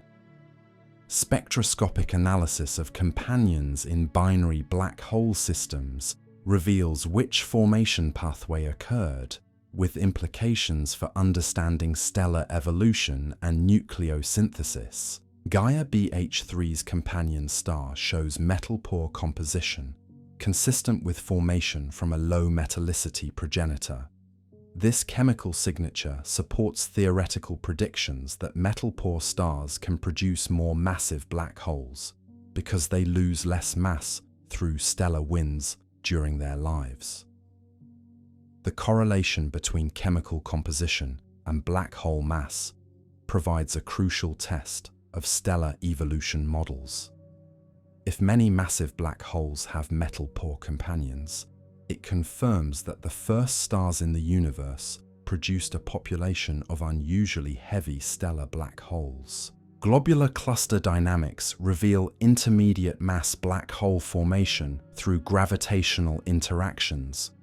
When multiple stellar mass black holes form in a dense cluster, they sink toward the center through dynamical friction, where gravitational slingshot interactions eventually eject most of them. But occasionally, two black holes merge before ejection, creating a heavier black hole that sinks deeper into the cluster. Repeated mergers build intermediate mass black holes through this hierarchical process. The final mass distribution depends on the cluster's initial properties, its stellar density, total mass, and metallicity. These hierarchical mergers produce black holes with distinctive spin properties. Each merger adds angular momentum, but gravitational wave emission carries away spin. The balance between these effects determines whether the growing black hole spins up or down with successive mergers.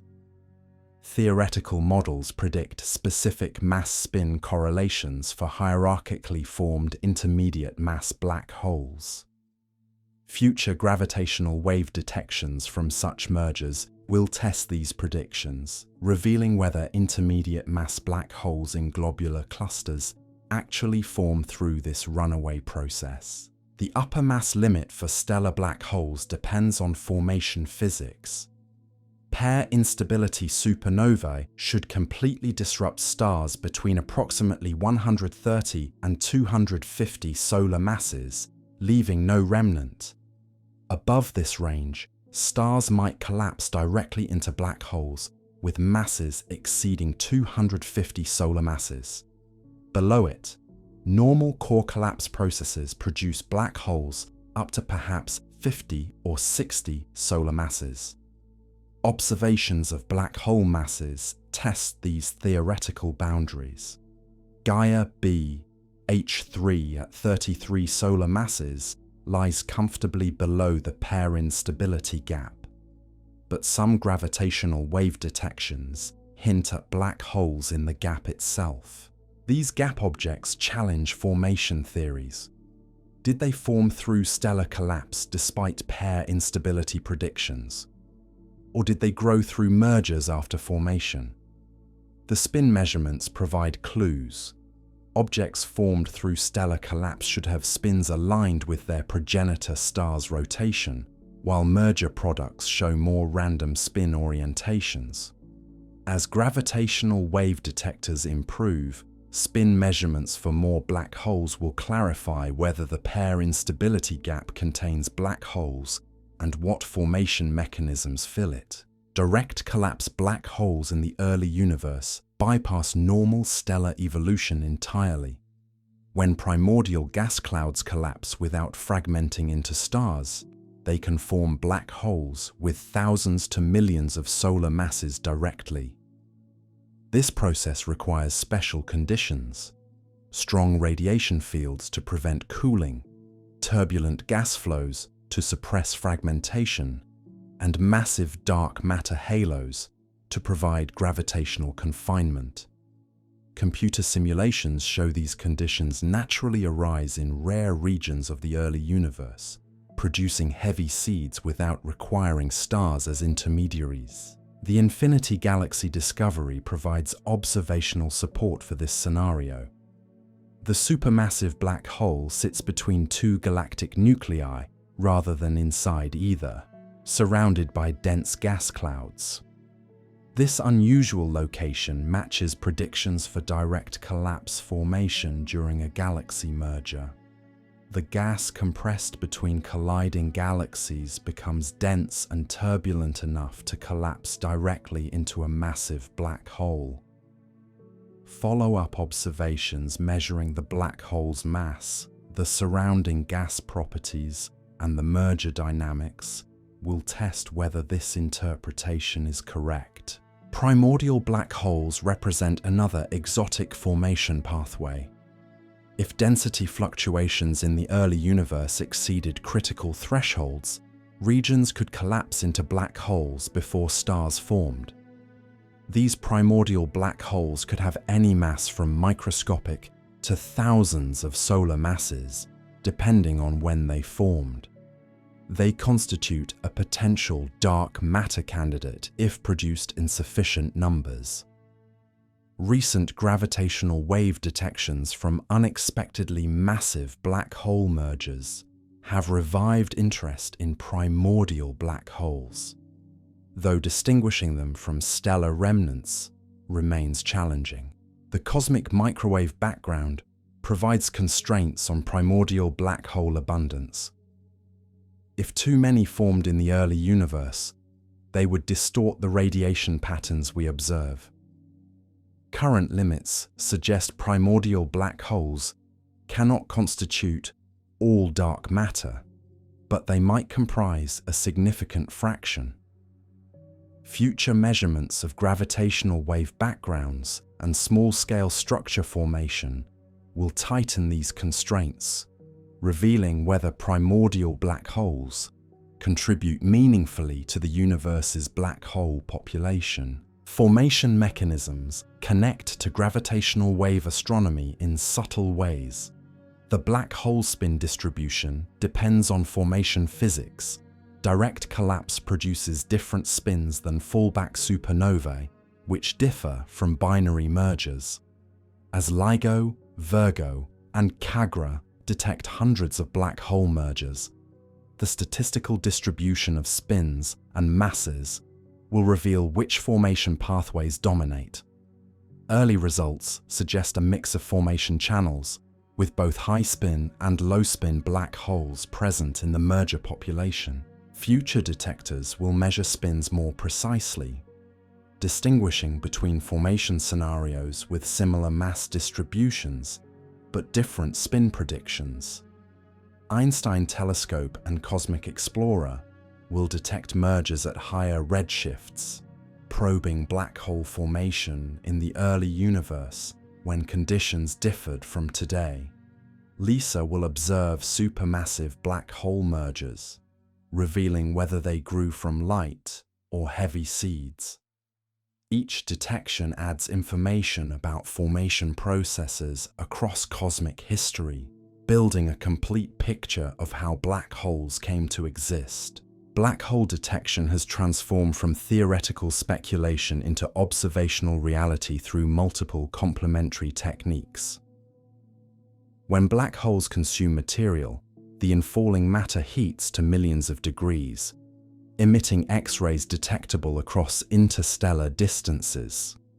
X-ray binary systems containing black holes produce characteristic flickering patterns as material spirals through the accretion disk before crossing the event horizon. These systems alternate between quiescent states with minimal emission and outburst phases, where the black hole consumes material rapidly, brightening by factors of thousands.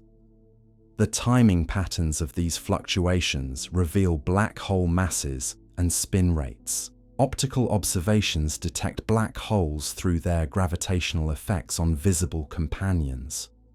When a black hole orbits a normal star in a binary system, the star wobbles back and forth as both objects orbit their common center of mass. Measuring this wobble's amplitude and period determines the unseen companion's mass.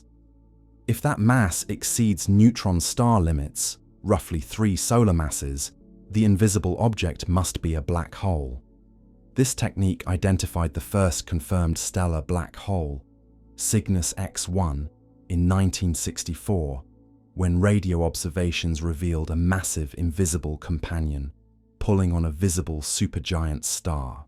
Gaia's discovery of BH3 demonstrates how precision astrometry pushes black hole detection into new territory.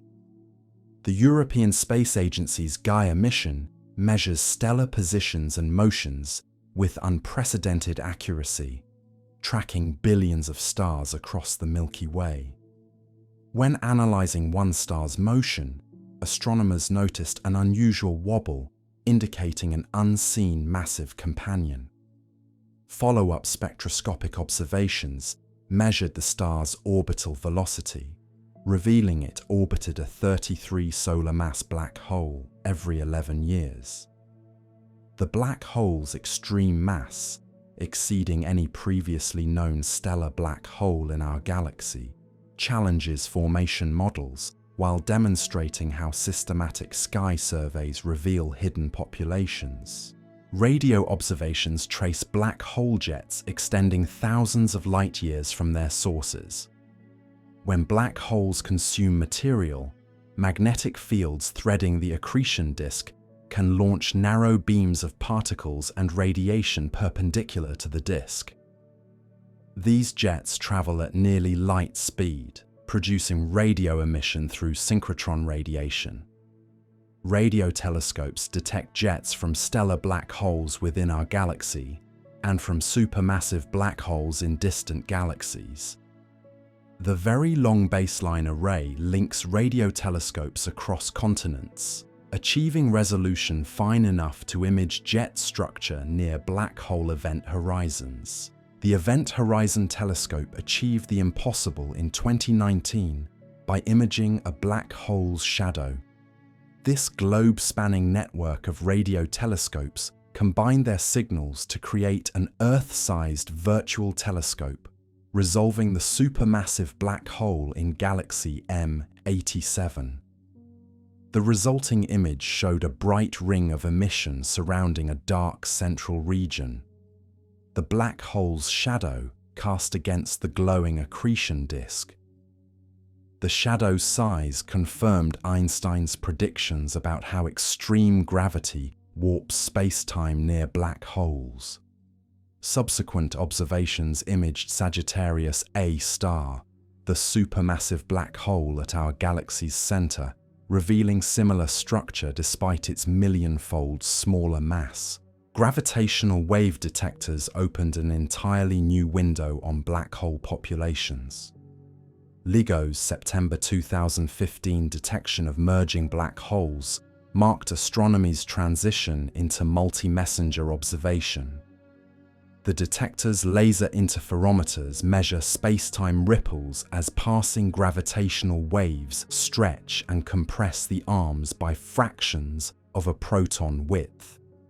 That first detection revealed 2 black holes, 36 and 29 solar masses, spiraling together and merging into a 62 solar mass remnant. 3 solar masses worth of energy radiated away as gravitational waves during the final fraction of a second. Since that breakthrough, detectors have catalogued hundreds of black hole mergers. The population statistics reveal formation pathways operating across cosmic history.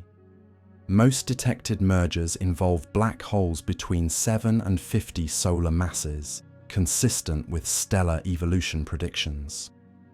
However, several detections fall into unexpected mass ranges. GW190521 involved black holes of 85 and 66 solar masses, both above the pair instability gap, where stellar models predict no black holes should exist. Their merger produced a 142 solar mass remnant, the first confirmed intermediate mass black hole formed through direct observation. These unexpected detections force revision of stellar evolution models. Perhaps some massive stars collapse directly into black holes above the pair instability gap, bypassing the pulsational instabilities that should disrupt them. Or perhaps previous generations of black hole mergers built up masses through hierarchical assembly, smaller black holes merging repeatedly to create ever larger ones. Distinguishing these scenarios requires measuring black hole spins, which encode information about formation history. Mergers between stellar remnants produce different spin distributions than hierarchical assembly chains. Future gravitational wave detectors will probe black hole populations across cosmic time. Einstein Telescope and Cosmic Explorer will increase sensitivity by factors of 10, detecting mergers throughout the observable universe.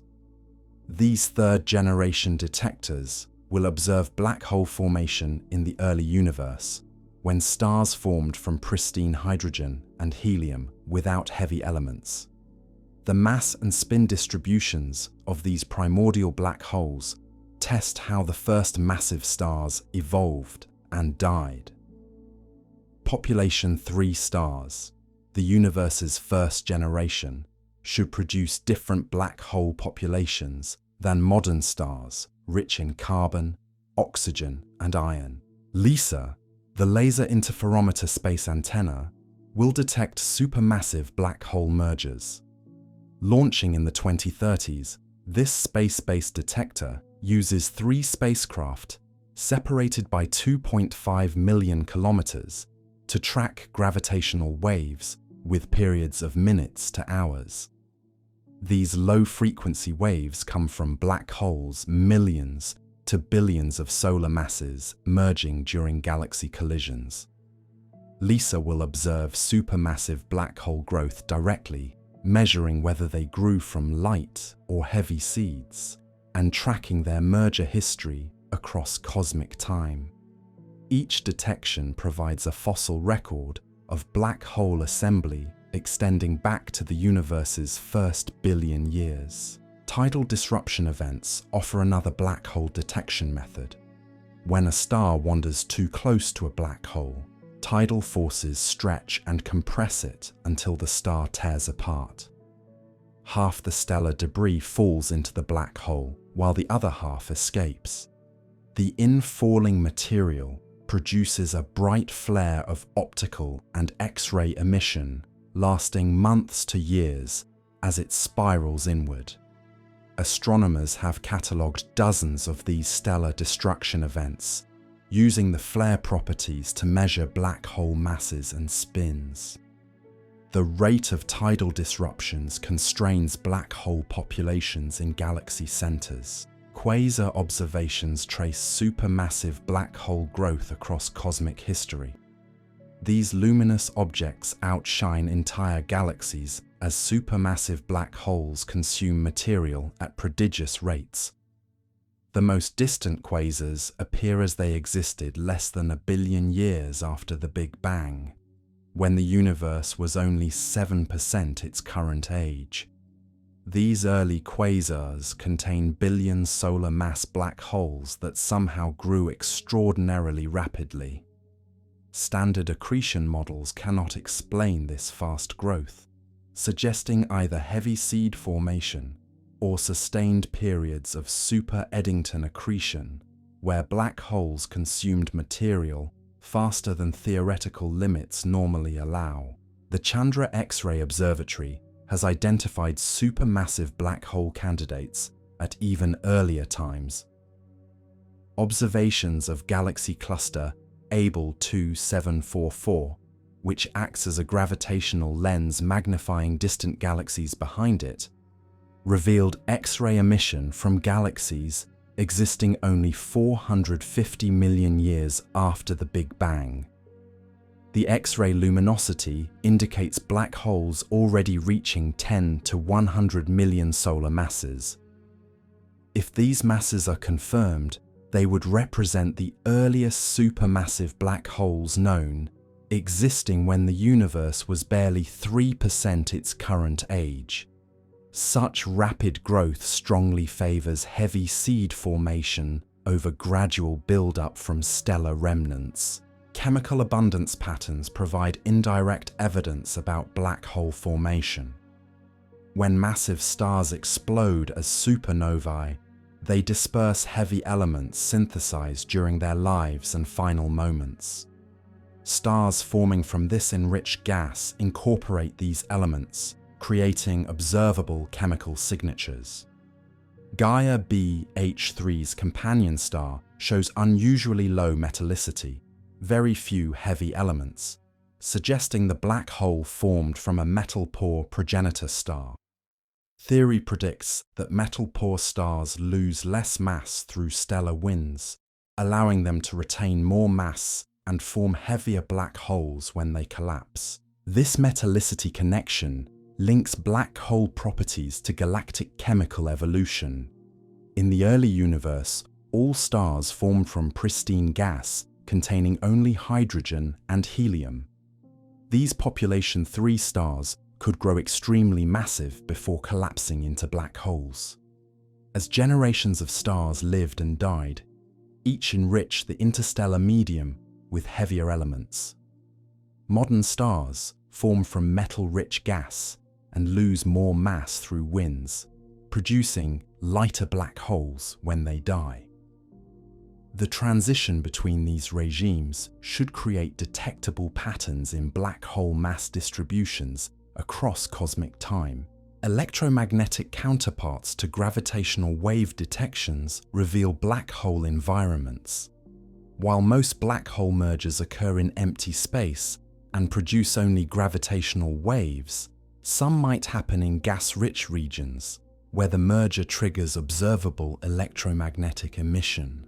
Models predict gamma-ray bursts, optical transients, or radio flares accompanying mergers in active galactic nuclei or dense star clusters. Detecting such counterparts would pinpoint merger locations and reveal how black holes interact with surrounding matter. The 2017 neutron star merger, GW 170817, demonstrated multi-messenger astronomy's power when gravitational waves, gamma rays, and optical emission arrived simultaneously from the same source. Pulsar timing arrays detect gravitational waves through different physics than laser interferometers. These arrays monitor dozens of millisecond pulsars across the galaxy, looking for correlated timing variations as gravitational waves pass through the Milky Way. The technique is sensitive to very low-frequency waves with periods of months to years, complementing LIGO's high-frequency sensitivity. Recent measurements suggest the first detection of a gravitational wave background, the combined signal from thousands of supermassive black hole mergers throughout cosmic history. This background traces the merger history of galaxy formation. Intermediate mass black holes remain the most elusive to detect directly. These objects between 100 and 100,000 solar masses should exist if stellar black holes merge hierarchically, or if dense star clusters produce black holes through stellar collisions. However, confirmed detections remain sparse. Most candidates come from ultraluminous X-ray sources, objects too bright to be stellar black holes, but not clearly supermassive.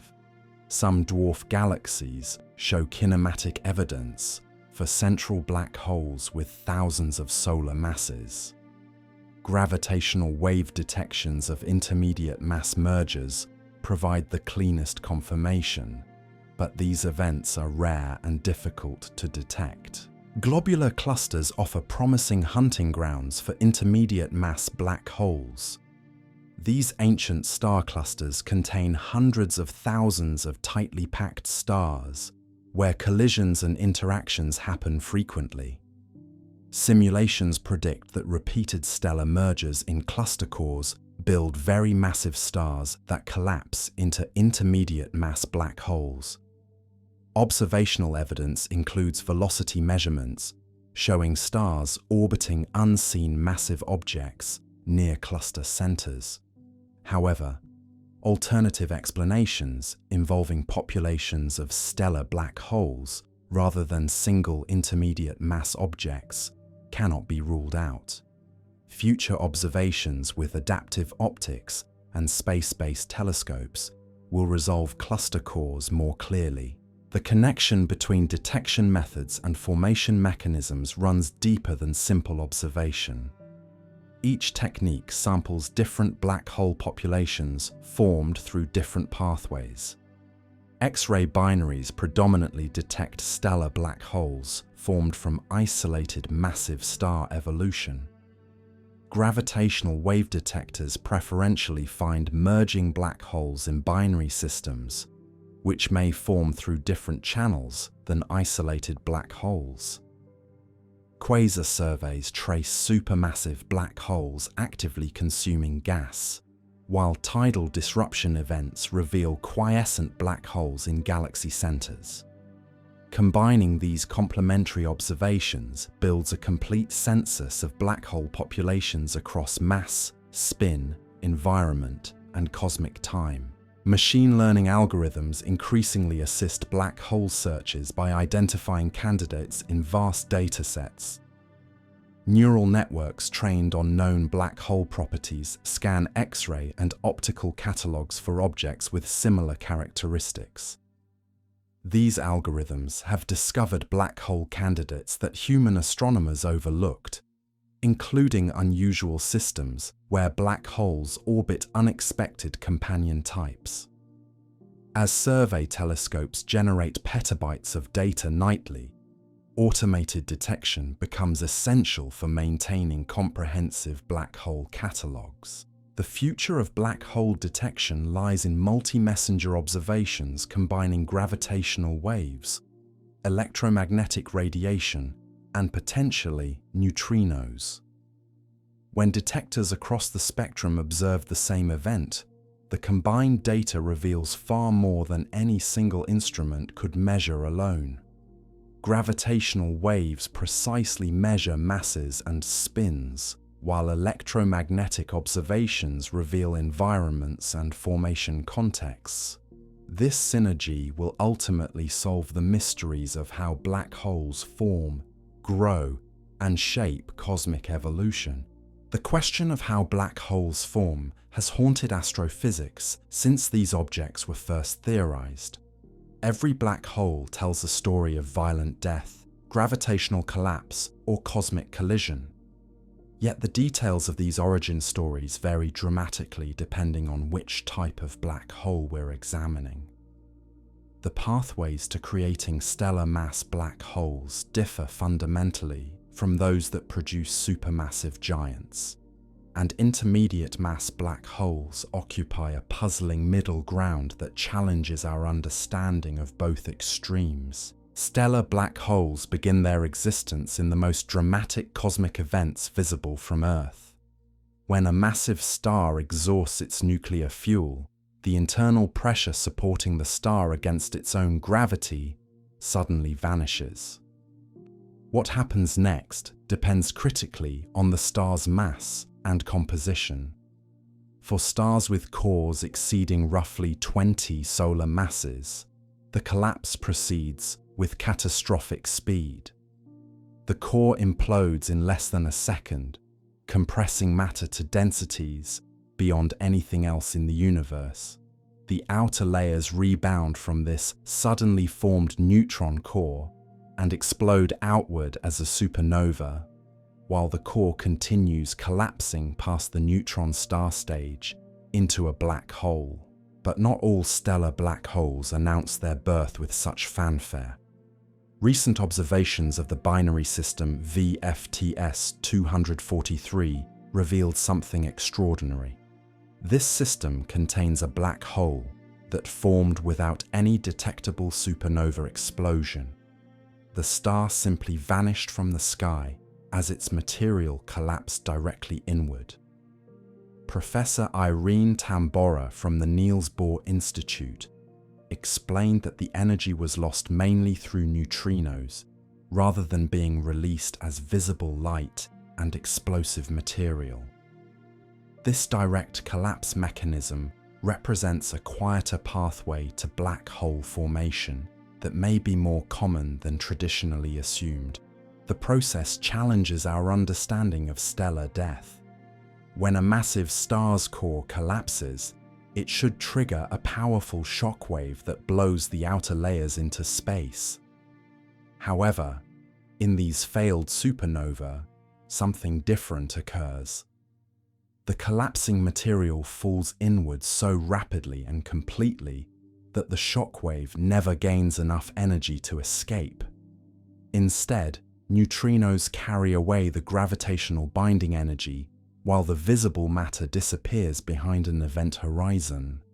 The star effectively winks out of existence, leaving behind a black hole without the spectacular pyrotechnics we typically associate with massive star death. Magnetic fields add another layer of complexity to stellar black hole formation. Recent simulations from 2025 demonstrated how powerful magnetic forces fundamentally alter the collapse process. When a spinning star collapses, conservation of angular momentum naturally creates a rapidly rotating core. Strong magnetic fields threading through this collapsing material can blast significant amounts of matter outward at nearly the speed of light. This magnetic pressure prevents all the stellar material from falling into the forming black hole. The implications are profound. Stronger magnetic fields produce lighter black holes because more material gets ejected before crossing the event horizon. These magnetically launched outflows also carry away angular momentum, resulting in slower spinning black holes. Conversely, weaker magnetic fields allow more complete collapse, producing heavier black holes that retain more of their rotational energy. This relationship between magnetic field strength and final black hole properties creates a pattern connecting mass and spin that observational surveys are beginning to confirm. These magnetic processes might solve another mystery. Astronomers have long puzzled over the apparent gap in observed masses between the heaviest neutron stars and the lightest black holes.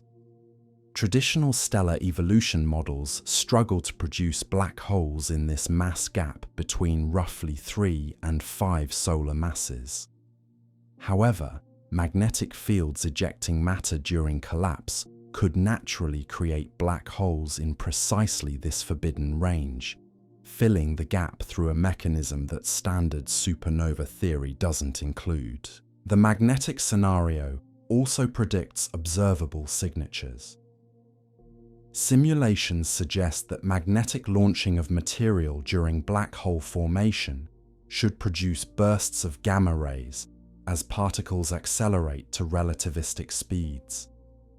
Detecting such gamma ray flashes associated with stars that disappear without visible supernovae would confirm this formation channel and reveal how common these magnetically influenced collapses truly are. Recent discoveries have expanded our understanding of stellar black hole masses beyond previous expectations. The Gaia mission identified a stellar black hole weighing 33 solar masses, far heavier than the roughly 10 solar mass average for stellar black holes in our galaxy. Even the previously record-holding Cygnus X1 reaches only 21 solar masses. This massive outlier, designated Gaia BH3, sits just 2,000 light-years away in the constellation Aquila. The chemical composition of its companion star provides crucial clues about formation mechanisms. analysis reveals extremely low metallicity, meaning the progenitor star that collapsed into the black hole contained very few heavy elements. Theoretical models have long predicted this connection.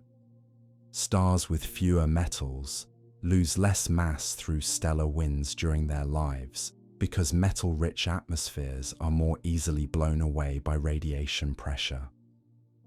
A metal-poor star retains more of its original mass through its entire evolution, allowing it to form a more massive black hole when it finally collapses. This observation validates decades of theoretical work and suggests that the first generation of stars in the universe, which formed from pristine hydrogen and helium gas before any heavy elements existed, could have produced extremely massive stellar black holes.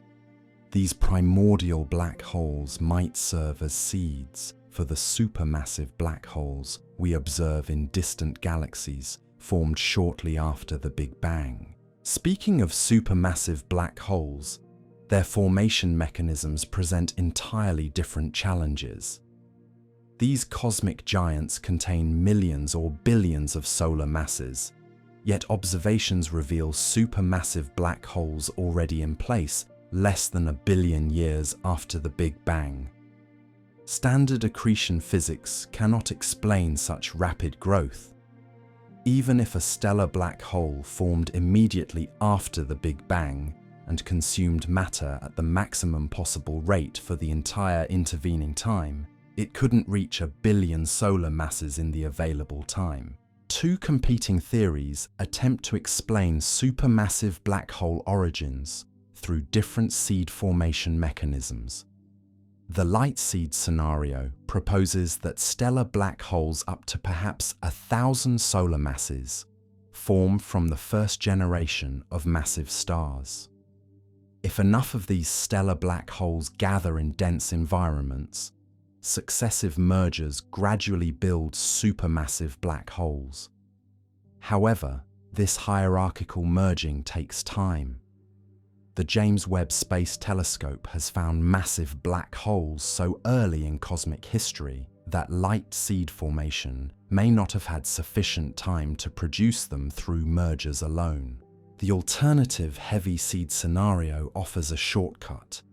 Instead of building supermassive black holes through gradual mergers of stellar remnants, massive gas clouds collapse directly into black holes with tens of thousands or even hundreds of thousands of solar masses. This direct collapse bypasses the normal stellar evolution process entirely. Rather than fragmenting into individual stars that later collapse into smaller black holes, the entire gas cloud remains intact and collapses as a single entity into a massive seed black hole. Creating heavy seeds requires special conditions. Normally, when a large gas cloud begins collapsing under its own gravity, turbulence and cooling processes cause it to fragment into many smaller clumps that each form individual stars. To prevent this fragmentation, the gas must remain too hot to cool efficiently, while simultaneously avoiding excessive turbulence that would break it apart. These conditions appear in rare regions of the early universe, where intense ultraviolet radiation from nearby galaxies heats the gas, preventing the formation of molecular hydrogen that would normally enable cooling. Recent observations from the James Webb Space Telescope and Chandra X-ray Observatory are providing crucial evidence to test these competing theories. Chandra observations of the galaxy cluster Abell 2744 revealed supermassive black hole candidates at the hearts of distant galaxies, seen only 450 million years after the Big Bang. Mass estimates suggest these black holes already contained 10 to 100 million solar masses at this incredibly early epoch. Even more remarkably, some early supermassive black holes appear to outweigh their host galaxies.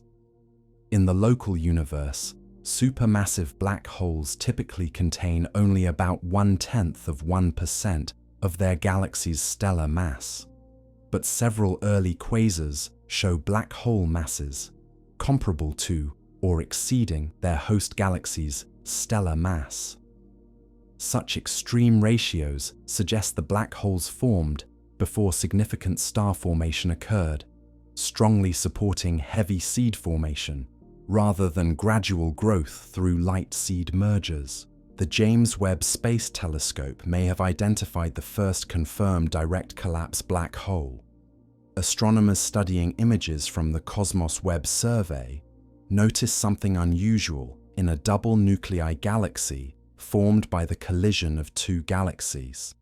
They nicknamed it the Infinity Galaxy because it resembles the infinity symbol. A supermassive black hole sits between the two nuclei rather than within either one, surrounded by a vast field of turbulent gas. The researchers suggest this black hole formed within the gas in the immediate aftermath of the galactic collision, when conditions were extremely dense and turbulent. The collision compressed gas to the high densities needed for direct collapse, while the turbulence prevented premature star formation. This peculiar configuration provides exactly the smoking gun that heavy seed theory requires. Follow-up observations with JWST could definitively demonstrate that direct supermassive black hole formation through runaway gravitational collapse is possible under extreme conditions. Computer simulations have revealed how the first supermassive black holes form through natural cosmological processes. A 2022 simulation showed that supermassive black holes can arise in rare turbulent clumps of gas called primordial halos that were fed by unusually strong streams of cold gas. The key result was that cold flows suppressed star formation in the turbulent halo until gravity finally overcame the turbulence and formed two direct collapse black holes of 31,000 and 40,000 solar masses. These state-of-the-art simulations demonstrate that under specific conditions, particularly regions with strong cold gas flows and high turbulence, gas clouds can remain stable against fragmentation long enough to collapse into massive seeds. The turbulence prevents premature star formation, while cold gas flows continuously feed the collapsing region, allowing it to accumulate sufficient mass to form a supermassive seed directly. This process naturally explains how black holes with tens of thousands of solar masses could form in the early universe without requiring exotic physics or finely tuned initial conditions. The universe's first generation of stars played a crucial role in seeding black holes that would grow into today's supermassive giants. Population 3 stars formed from pristine hydrogen and helium gas without any heavier elements. This zero metallicity composition had profound implications for their evolution. Without heavy elements to facilitate cooling and drive stellar winds, these primordial stars could grow far more massive than modern stars, potentially reaching hundreds or even thousands of solar masses before collapsing into intermediate mass black hole seeds. These population 3 remnants occupy the mysterious intermediate mass range between stellar and supermassive black holes. Intermediate mass black holes contain between 100 and 100,000 solar masses, filling the gap between stellar remnants and galactic giants. However, confirmed detections remain frustratingly sparse despite decades of searching.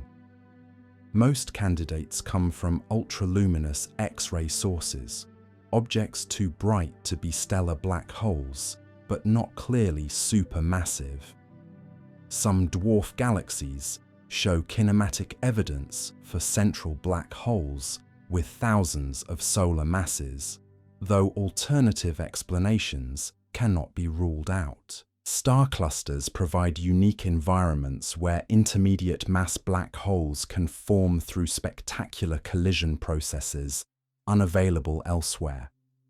In the early phase of star cluster evolution, central stellar densities can reach 1,000,000 times the average density in our galactic neighborhood. Therefore, direct collisions of massive stars and black holes become relatively common. Such collisions can result in intermediate mass black hole formation through what astronomers call runaway collisions. Recent simulations tracked these runaway collision sequences in unprecedented detail. In the first 8 million years after cluster formation, many main sequence stars merge into a very massive star with 315 solar masses, which is then swallowed by a stellar black hole of 12 solar masses, forming an intermediate mass black hole. About 100 million years later, this intermediate mass black hole merges with another stellar black hole of 22 solar masses, growing even larger. 3 distinct mechanisms contribute to intermediate mass black hole formation in dense stellar environments. The first involves merging of stellar mass black holes through gravitational wave emission. The second pathway consists of runaway collisions of massive stars in dense cluster cores, where the collision products collapse into intermediate mass black holes. The third mechanism involves direct accretion of stellar material onto existing stellar black holes, gradually building them up through repeated feeding events. Revolutionary simulations have finally reproduced intermediate mass black hole formation in globular clusters by modeling individual stars with realistic masses. These simulations required developing novel codes capable of integrating millions of stars with high accuracy. The runaway collisions indeed led to the formation of very massive stars that evolved into intermediate mass black holes. The mass ratio between the cluster and the intermediate mass black hole matched observational estimates, confirming that globular clusters can naturally produce these elusive objects. The simulations predict that exceptionally massive stars, 10,000 times more massive than the Sun, form during globular cluster evolution. Theoretical stellar evolution models suggest these stars eventually evolve into intermediate mass black holes, reaching 3,000 to 4,000 solar masses. These predictions await observational confirmation as next-generation telescopes resolve the cores of distant globular clusters with unprecedented clarity. Looking up at the night sky from Earth, black holes seem impossibly distant. Abstract concepts confined to textbook diagrams and telescope data, but these cosmic architects shape everything around us. The iron in your blood was forged in stellar cores that would later collapse into black holes. The calcium in your bones cycled through multiple stellar generations, some ending as black holes. The very atoms making up your body carry echoes of these violent cosmic deaths and transformations. Every black hole tells a story of stellar evolution, gravitational collapse, and the extreme physics governing our universe's most mysterious objects. From stellar mass remnants to supermassive galactic titans, each formation pathway reveals different facets of how matter, energy, and spacetime interact under the most extreme conditions imaginable. The observational hunt for intermediate mass black holes continues with renewed vigor as technology advances. Next-generation gravitational wave detectors promise unprecedented sensitivity to black hole mergers in this mass range. The upcoming LISA space mission will detect gravitational waves from intermediate mass black hole binaries throughout cosmic history, potentially revealing formation channels invisible to current instruments.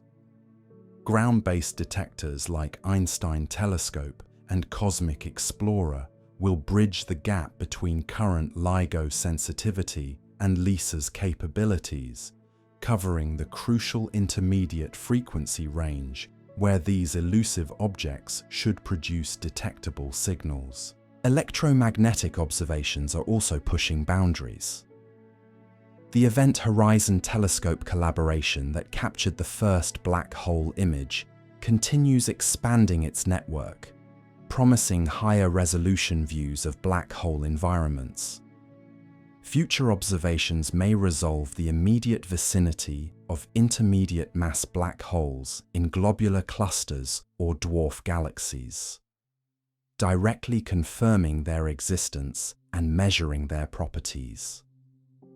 X-ray observatories with improved sensitivity will distinguish intermediate mass black hole accretion signatures from ultraluminous X-ray sources powered by stellar mass black holes in extreme states. Tidal disruption events offer another promising detection avenue. When stars wander too close to intermediate mass black holes, tidal forces rip them apart in spectacular flares observable across vast distances. The characteristic light curves and spectral signatures depend sensitively on black hole mass, allowing observers to distinguish intermediate mass black holes from their stellar or supermassive cousins. Several candidate tidal disruption events have already hinted at intermediate mass black holes lurking in unexpected locations. The magnetic field mystery deepens as simulations grow more sophisticated. Recent work suggests that magnetic fields threading collapsing stars might explain not just black hole spin, but also the peculiar mass gap observed between the heaviest neutron stars and lightest black holes. Traditional stellar evolution struggles to produce black holes between roughly 3 and 5 solar masses. Yet magnetic effects during collapse could naturally create black holes throughout this forbidden range. These magnetic processes generate observable signatures beyond the black holes themselves. Gamma-ray bursts, the universe's most luminous explosions, might trace their origins to magnetic fields channeling energy during black hole birth. Long-duration gamma-ray bursts traditionally associate with massive star deaths, but the connection between burst properties and remnant black hole characteristics remains murky. If magnetic field strength during collapse determines both gamma-ray output and final black hole spin, observers could use burst properties to infer black hole characteristics, even when the remnant remains forever hidden behind infalling stellar debris. Supermassive black hole formation theories face critical tests as observations probe earlier cosmic epochs. The James Webb Space Telescope has already discovered black holes more massive than models easily explain at times when the universe was barely 500 million years old. These observations force theorists to confront uncomfortable possibilities. Either black holes grow faster than standard physics allows, or initial seed masses were far larger than stellar collapse naturally produces. The direct collapse scenario offers an elegant solution but requires specific conditions. Gas clouds must remain pristine, uncontaminated by heavy elements that would enable efficient cooling and fragmentation into stars rather than a single massive black hole. The early universe naturally provided such conditions, but only in rare locations where energetic radiation from nearby star-forming regions suppressed molecular hydrogen formation, preventing premature cooling. Computer simulations struggled to determine exactly how rare these conditions were, leaving uncertainty about whether direct collapse explains most supermassive black holes or represents an exotic edge case. Primordial black holes offer an alternative requiring no stars whatsoever. These hypothetical objects would have formed directly from density fluctuations in the first fraction of a second after the Big Bang, when quantum variations in the early universe's energy density could collapse into black holes ranging from microscopic masses to thousands of solar masses. While no confirmed primordial black holes have been detected, they remain viable dark matter candidates and potential supermassive black hole seeds. Future gravitational wave observations might reveal primordial black hole mergers with mass distributions impossible to produce through stellar evolution, finally confirming or ruling out this exotic formation channel. The Infinity Galaxy discovery represents a watershed moment for supermassive black hole formation studies. If confirmed as a direct collapse black hole, this object would validate decades of theoretical work predicting that gas-rich galaxy mergers create ideal conditions for rapid black hole formation. The merger floods the system with gas, while gravitational torques funnel material toward the center faster than star formation can consume it.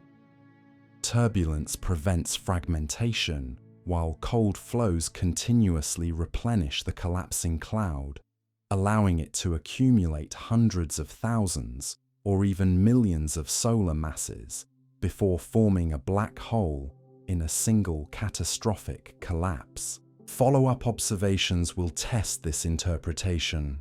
The surrounding gas should show chemical signatures distinct from stellar pollution, pristine composition reflecting gas that never cycled through stars.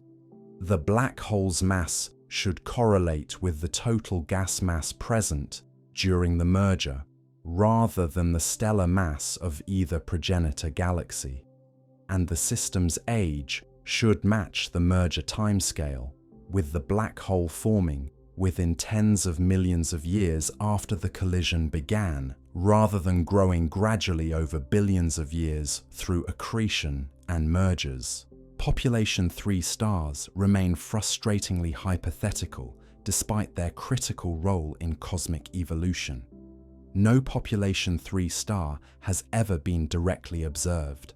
All formed in the universe's first few 100 million years and died long before telescopes could observe them. But their remnants should persist. The most massive population 3 stars would collapse into intermediate mass black holes that could still exist in ancient globular clusters or dwarf galaxies. The James Webb Space Telescope's infrared capabilities might finally detect extremely distant population 3 stars in the process of forming, catching them at redshifts so high that their ultraviolet light has been stretched into infrared wavelengths observable from space. Chemical archaeology offers another path to understanding population 3 remnants. Stars forming from gas, enriched by population 3 supernovae, should show distinctive chemical patterns reflecting the unique nucleosynthesis in zero-metallicity stars.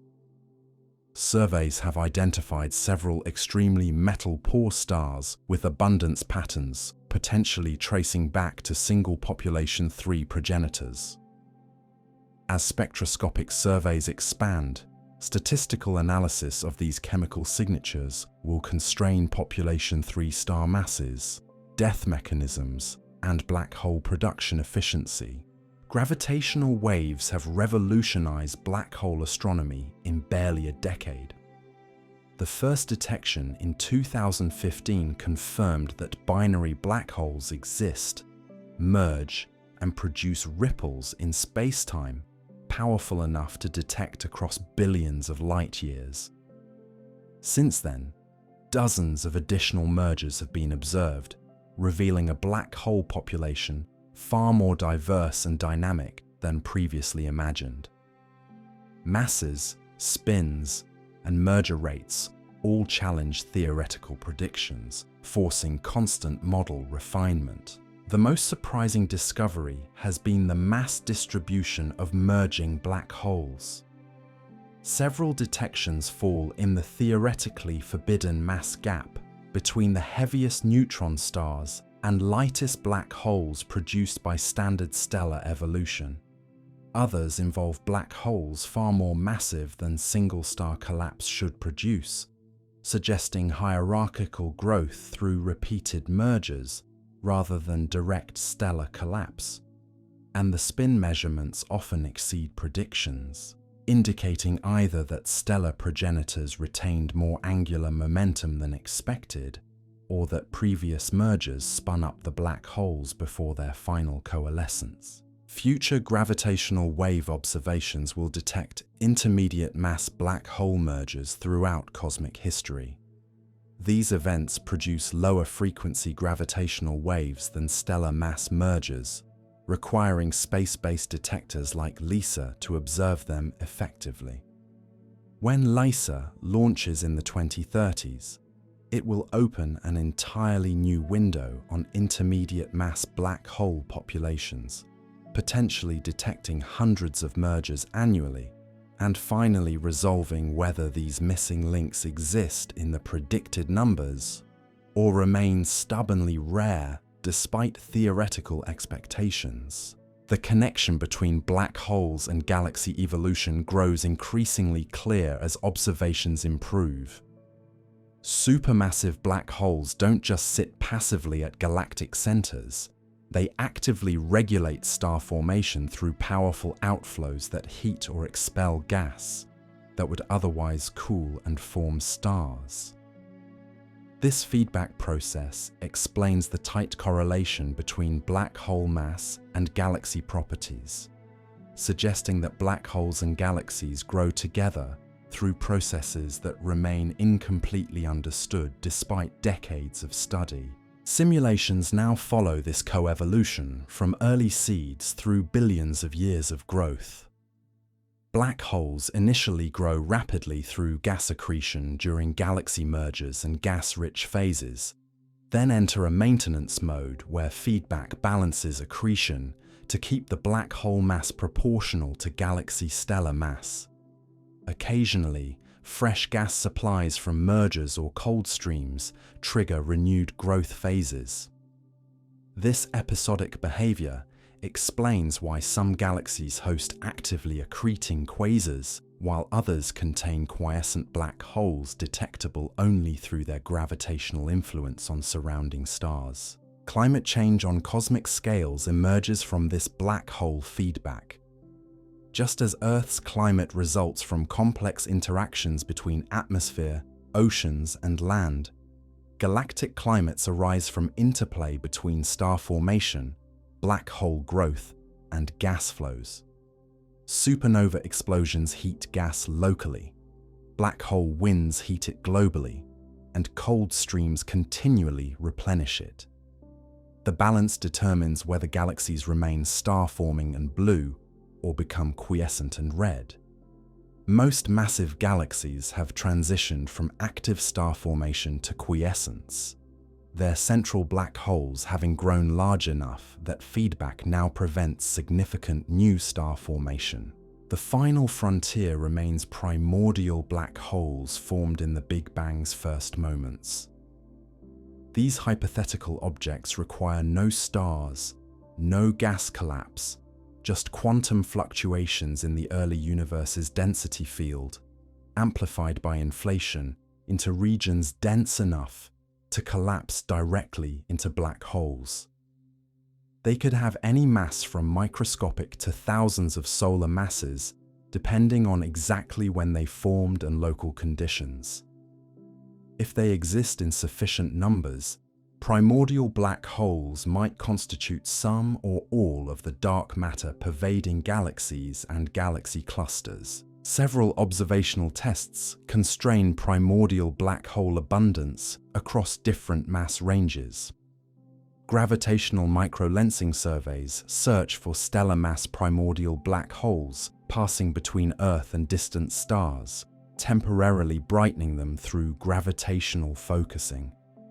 No excess events have been detected, limiting primordial black hole contribution to dark matter below about 20% for stellar masses. Gravitational wave observations constrain higher masses through direct merger detection and lack thereof. And cosmic microwave background observations limit light primordial black holes through their effects on early universe evolution. The universe continues revealing new formation pathways as technology advances and observations probe previously inaccessible regimes. Each discovery raises new questions while answering old ones. How common are failed supernovae producing black holes through direct collapse? Do magnetic fields during stellar death universally influence black hole properties? Which supermassive black hole seed mechanism dominated in the early universe? How many intermediate mass black holes hide in globular clusters awaiting detection? Every black hole formed through some pathway, silent collapse, explosive supernova, stellar collision, or direct gas cloud collapse. Each represents a unique combination of initial conditions, physical processes, and cosmic timing that produce these universe-shaping objects. From stellar deaths enriching the cosmos with heavy elements to supermassive giants regulating galaxy evolution, black holes connect the smallest quantum scales to the largest cosmic structures. Understanding their formation means understanding how the universe builds complexity from simplicity, how matter transforms under extreme conditions, and how gravity sculpts reality itself. The story continues unfolding as observers peer deeper into space and time, while theorists push simulations to new extremes. The universe HII sees still forming black holes through all these pathways simultaneously, some in our cosmic neighborhood, others in the most distant reaches, observable only as faint signals from the early universe. Each new detection adds another piece to the puzzle of how black holes form, grow, and shape the cosmos we inhabit. The story of black hole formation isn't finished. It's still being written. Right now, somewhere in the universe, a massive star is collapsing. Its core is imploding at 1/4 the speed of light, compressing matter to densities that break our understanding of physics. In less time than it takes you to read this sentence, that star will become a black hole, punching a permanent hole through space-time itself, and we're watching. Not that specific star, but hundreds like it. Gravitational wave detectors listen for the ripples created when black holes merge. X-ray telescopes catch the moment material crosses the event horizon. Radio arrays image jets launching from black holes at nearly light speed. Every observation adds detail to formation pathways we're only beginning to understand. The magnetic field story remains incomplete. Simulations predict that field strength during collapse determines black hole mass and spin, creating a pattern connecting these properties. But we need more observations to confirm it. More gravitational wave detections measuring spins precisely. More gamma-ray bursts correlated with black hole births. The predictions are testable. We just need time and better instruments. Intermediate mass black holes persist in playing hard to get. Theory insists they should exist, filling the gap between stellar and supermassive varieties. Simulations show how stellar collisions in dense clusters naturally produce them, yet confirmed detections remain frustratingly rare. LISA might change this when it launches, detecting mergers throughout cosmic history that current instruments miss entirely. or maybe ground-based detectors will catch hierarchical mergers, building intermediate mass black holes one collision at a time. The supermassive seed question cuts deeper. Are we looking at the wrong formation mechanism entirely? Maybe neither light seeds nor heavy seeds dominated. Maybe both operated in different environments, producing the diversity of supermassive black holes we observe. The infinity galaxy hints at direct collapse happening during galaxy mergers. Population 3 remnants suggest massive stellar seeds from the first stars. Primordial black holes remain viable if quantum fluctuations in the early universe grew large enough. All three pathways might contribute, each leaving distinctive signatures awaiting discovery. JWST keeps pushing the boundaries. Every time astronomers think they've found the earliest or most massive black hole, new observations reveal something even more extreme. Black holes that shouldn't exist yet do. Masses that standard growth can't explain. Chemical compositions revealing formation from pristine gas. Each discovery forces theory to adapt, to find new mechanisms explaining rapid growth or massive seeds. The universe hasn't stopped making black holes through any of these channels. Failed supernovae continue silently creating black holes without explosions. Magnetic fields sculpt properties during every stellar collapse. Globular clusters remain black hole factories where stellar collisions build intermediate mass objects. And somewhere in the distant universe, rare gas clouds might still collapse directly into massive seeds, bypassing stars entirely. We're closer to understanding formation than ever before. Gravitational waves revealed black hole populations we didn't know existed. High-resolution imaging captured black hole shadows, confirming predictions from general relativity. Chemical archaeology traces stellar remnants back to their progenitors. Computer simulations reproduce observed mass distributions and merger rates. The pieces are coming together, but mysteries remain. Why do black holes and galaxies correlate so tightly? How exactly does feedback regulate star formation? What happens at the event horizon during formation? Can information truly disappear into black holes, or does quantum mechanics preserve it somehow? These questions push beyond astrophysics into fundamental physics, connecting black hole formation to the deepest puzzles about reality itself. The next decade promises answers. Einstein Telescope and Cosmic Explorer will detect thousands of black hole mergers annually, building statistical samples that distinguish formation channels definitively. LISA will observe supermassive black hole growth across cosmic time. Improved X-ray telescopes will catch black holes in the act of forming during stellar collapse. Neutrino detectors might capture signals from nearby black hole births, revealing what happens in those final seconds before the event horizon forms. Each formation pathway tells its own story. Stellar collapse transforms nuclear furnaces into gravitational prisons. Runaway collisions build intermediate mass objects through cosmic demolition derbies. Direct collapse creates massive seeds without stellar intermediaries.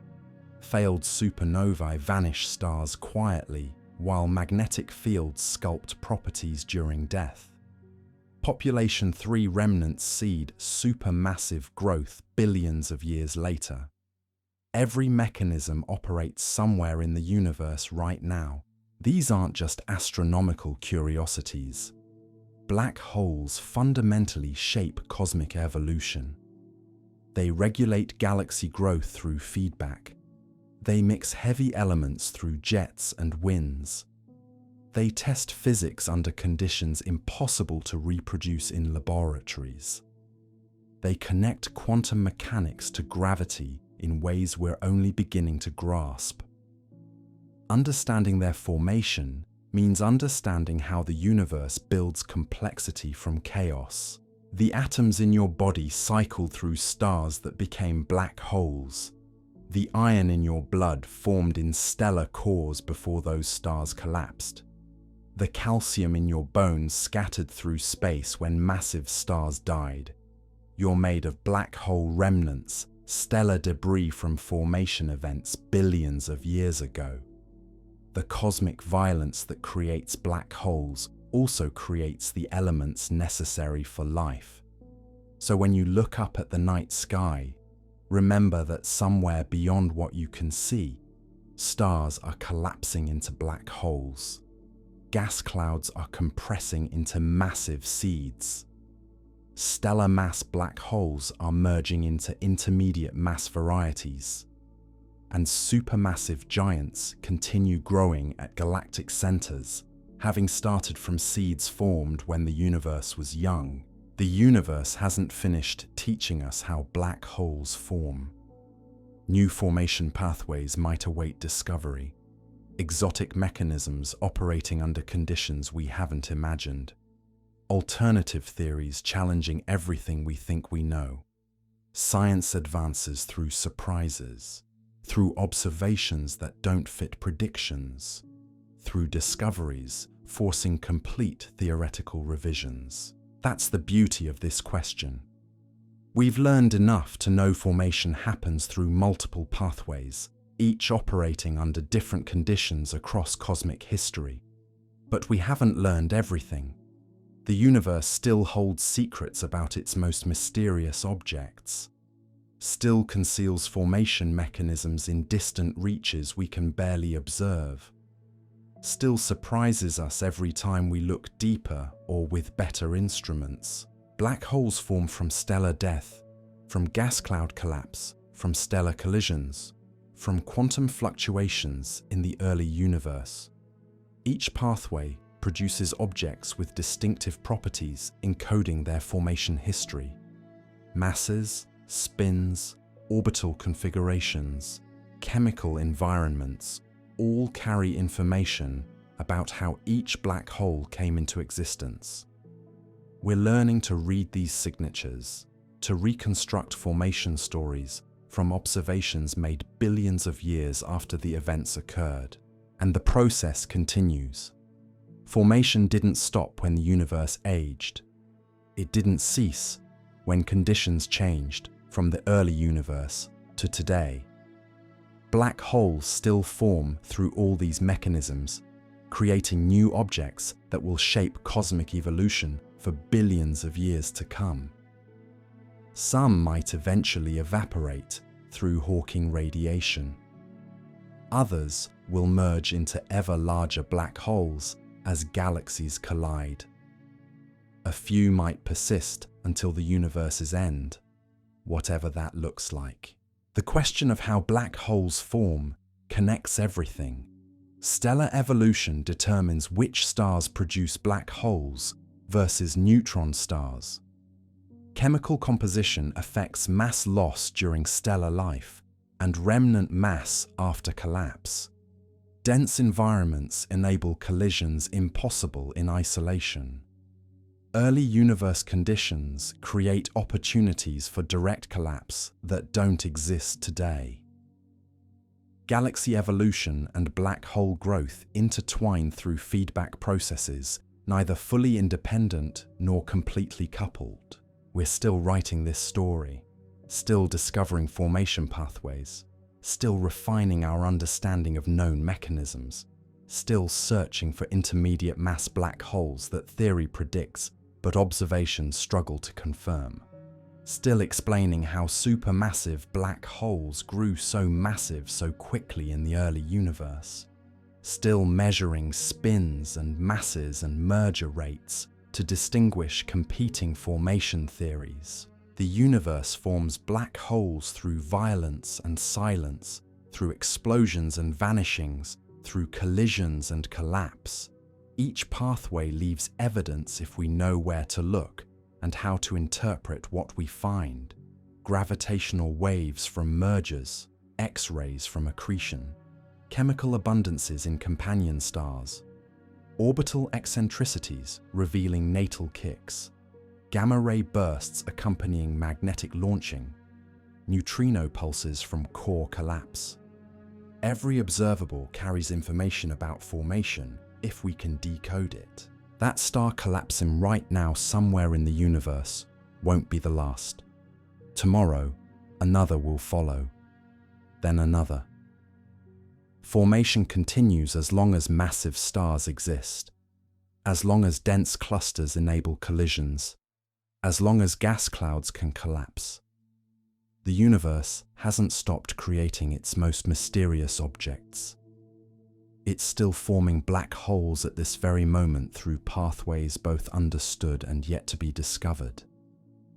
And somewhere, someone is watching, waiting for the next signal to arrive, carrying secrets about how these cosmic architects are born.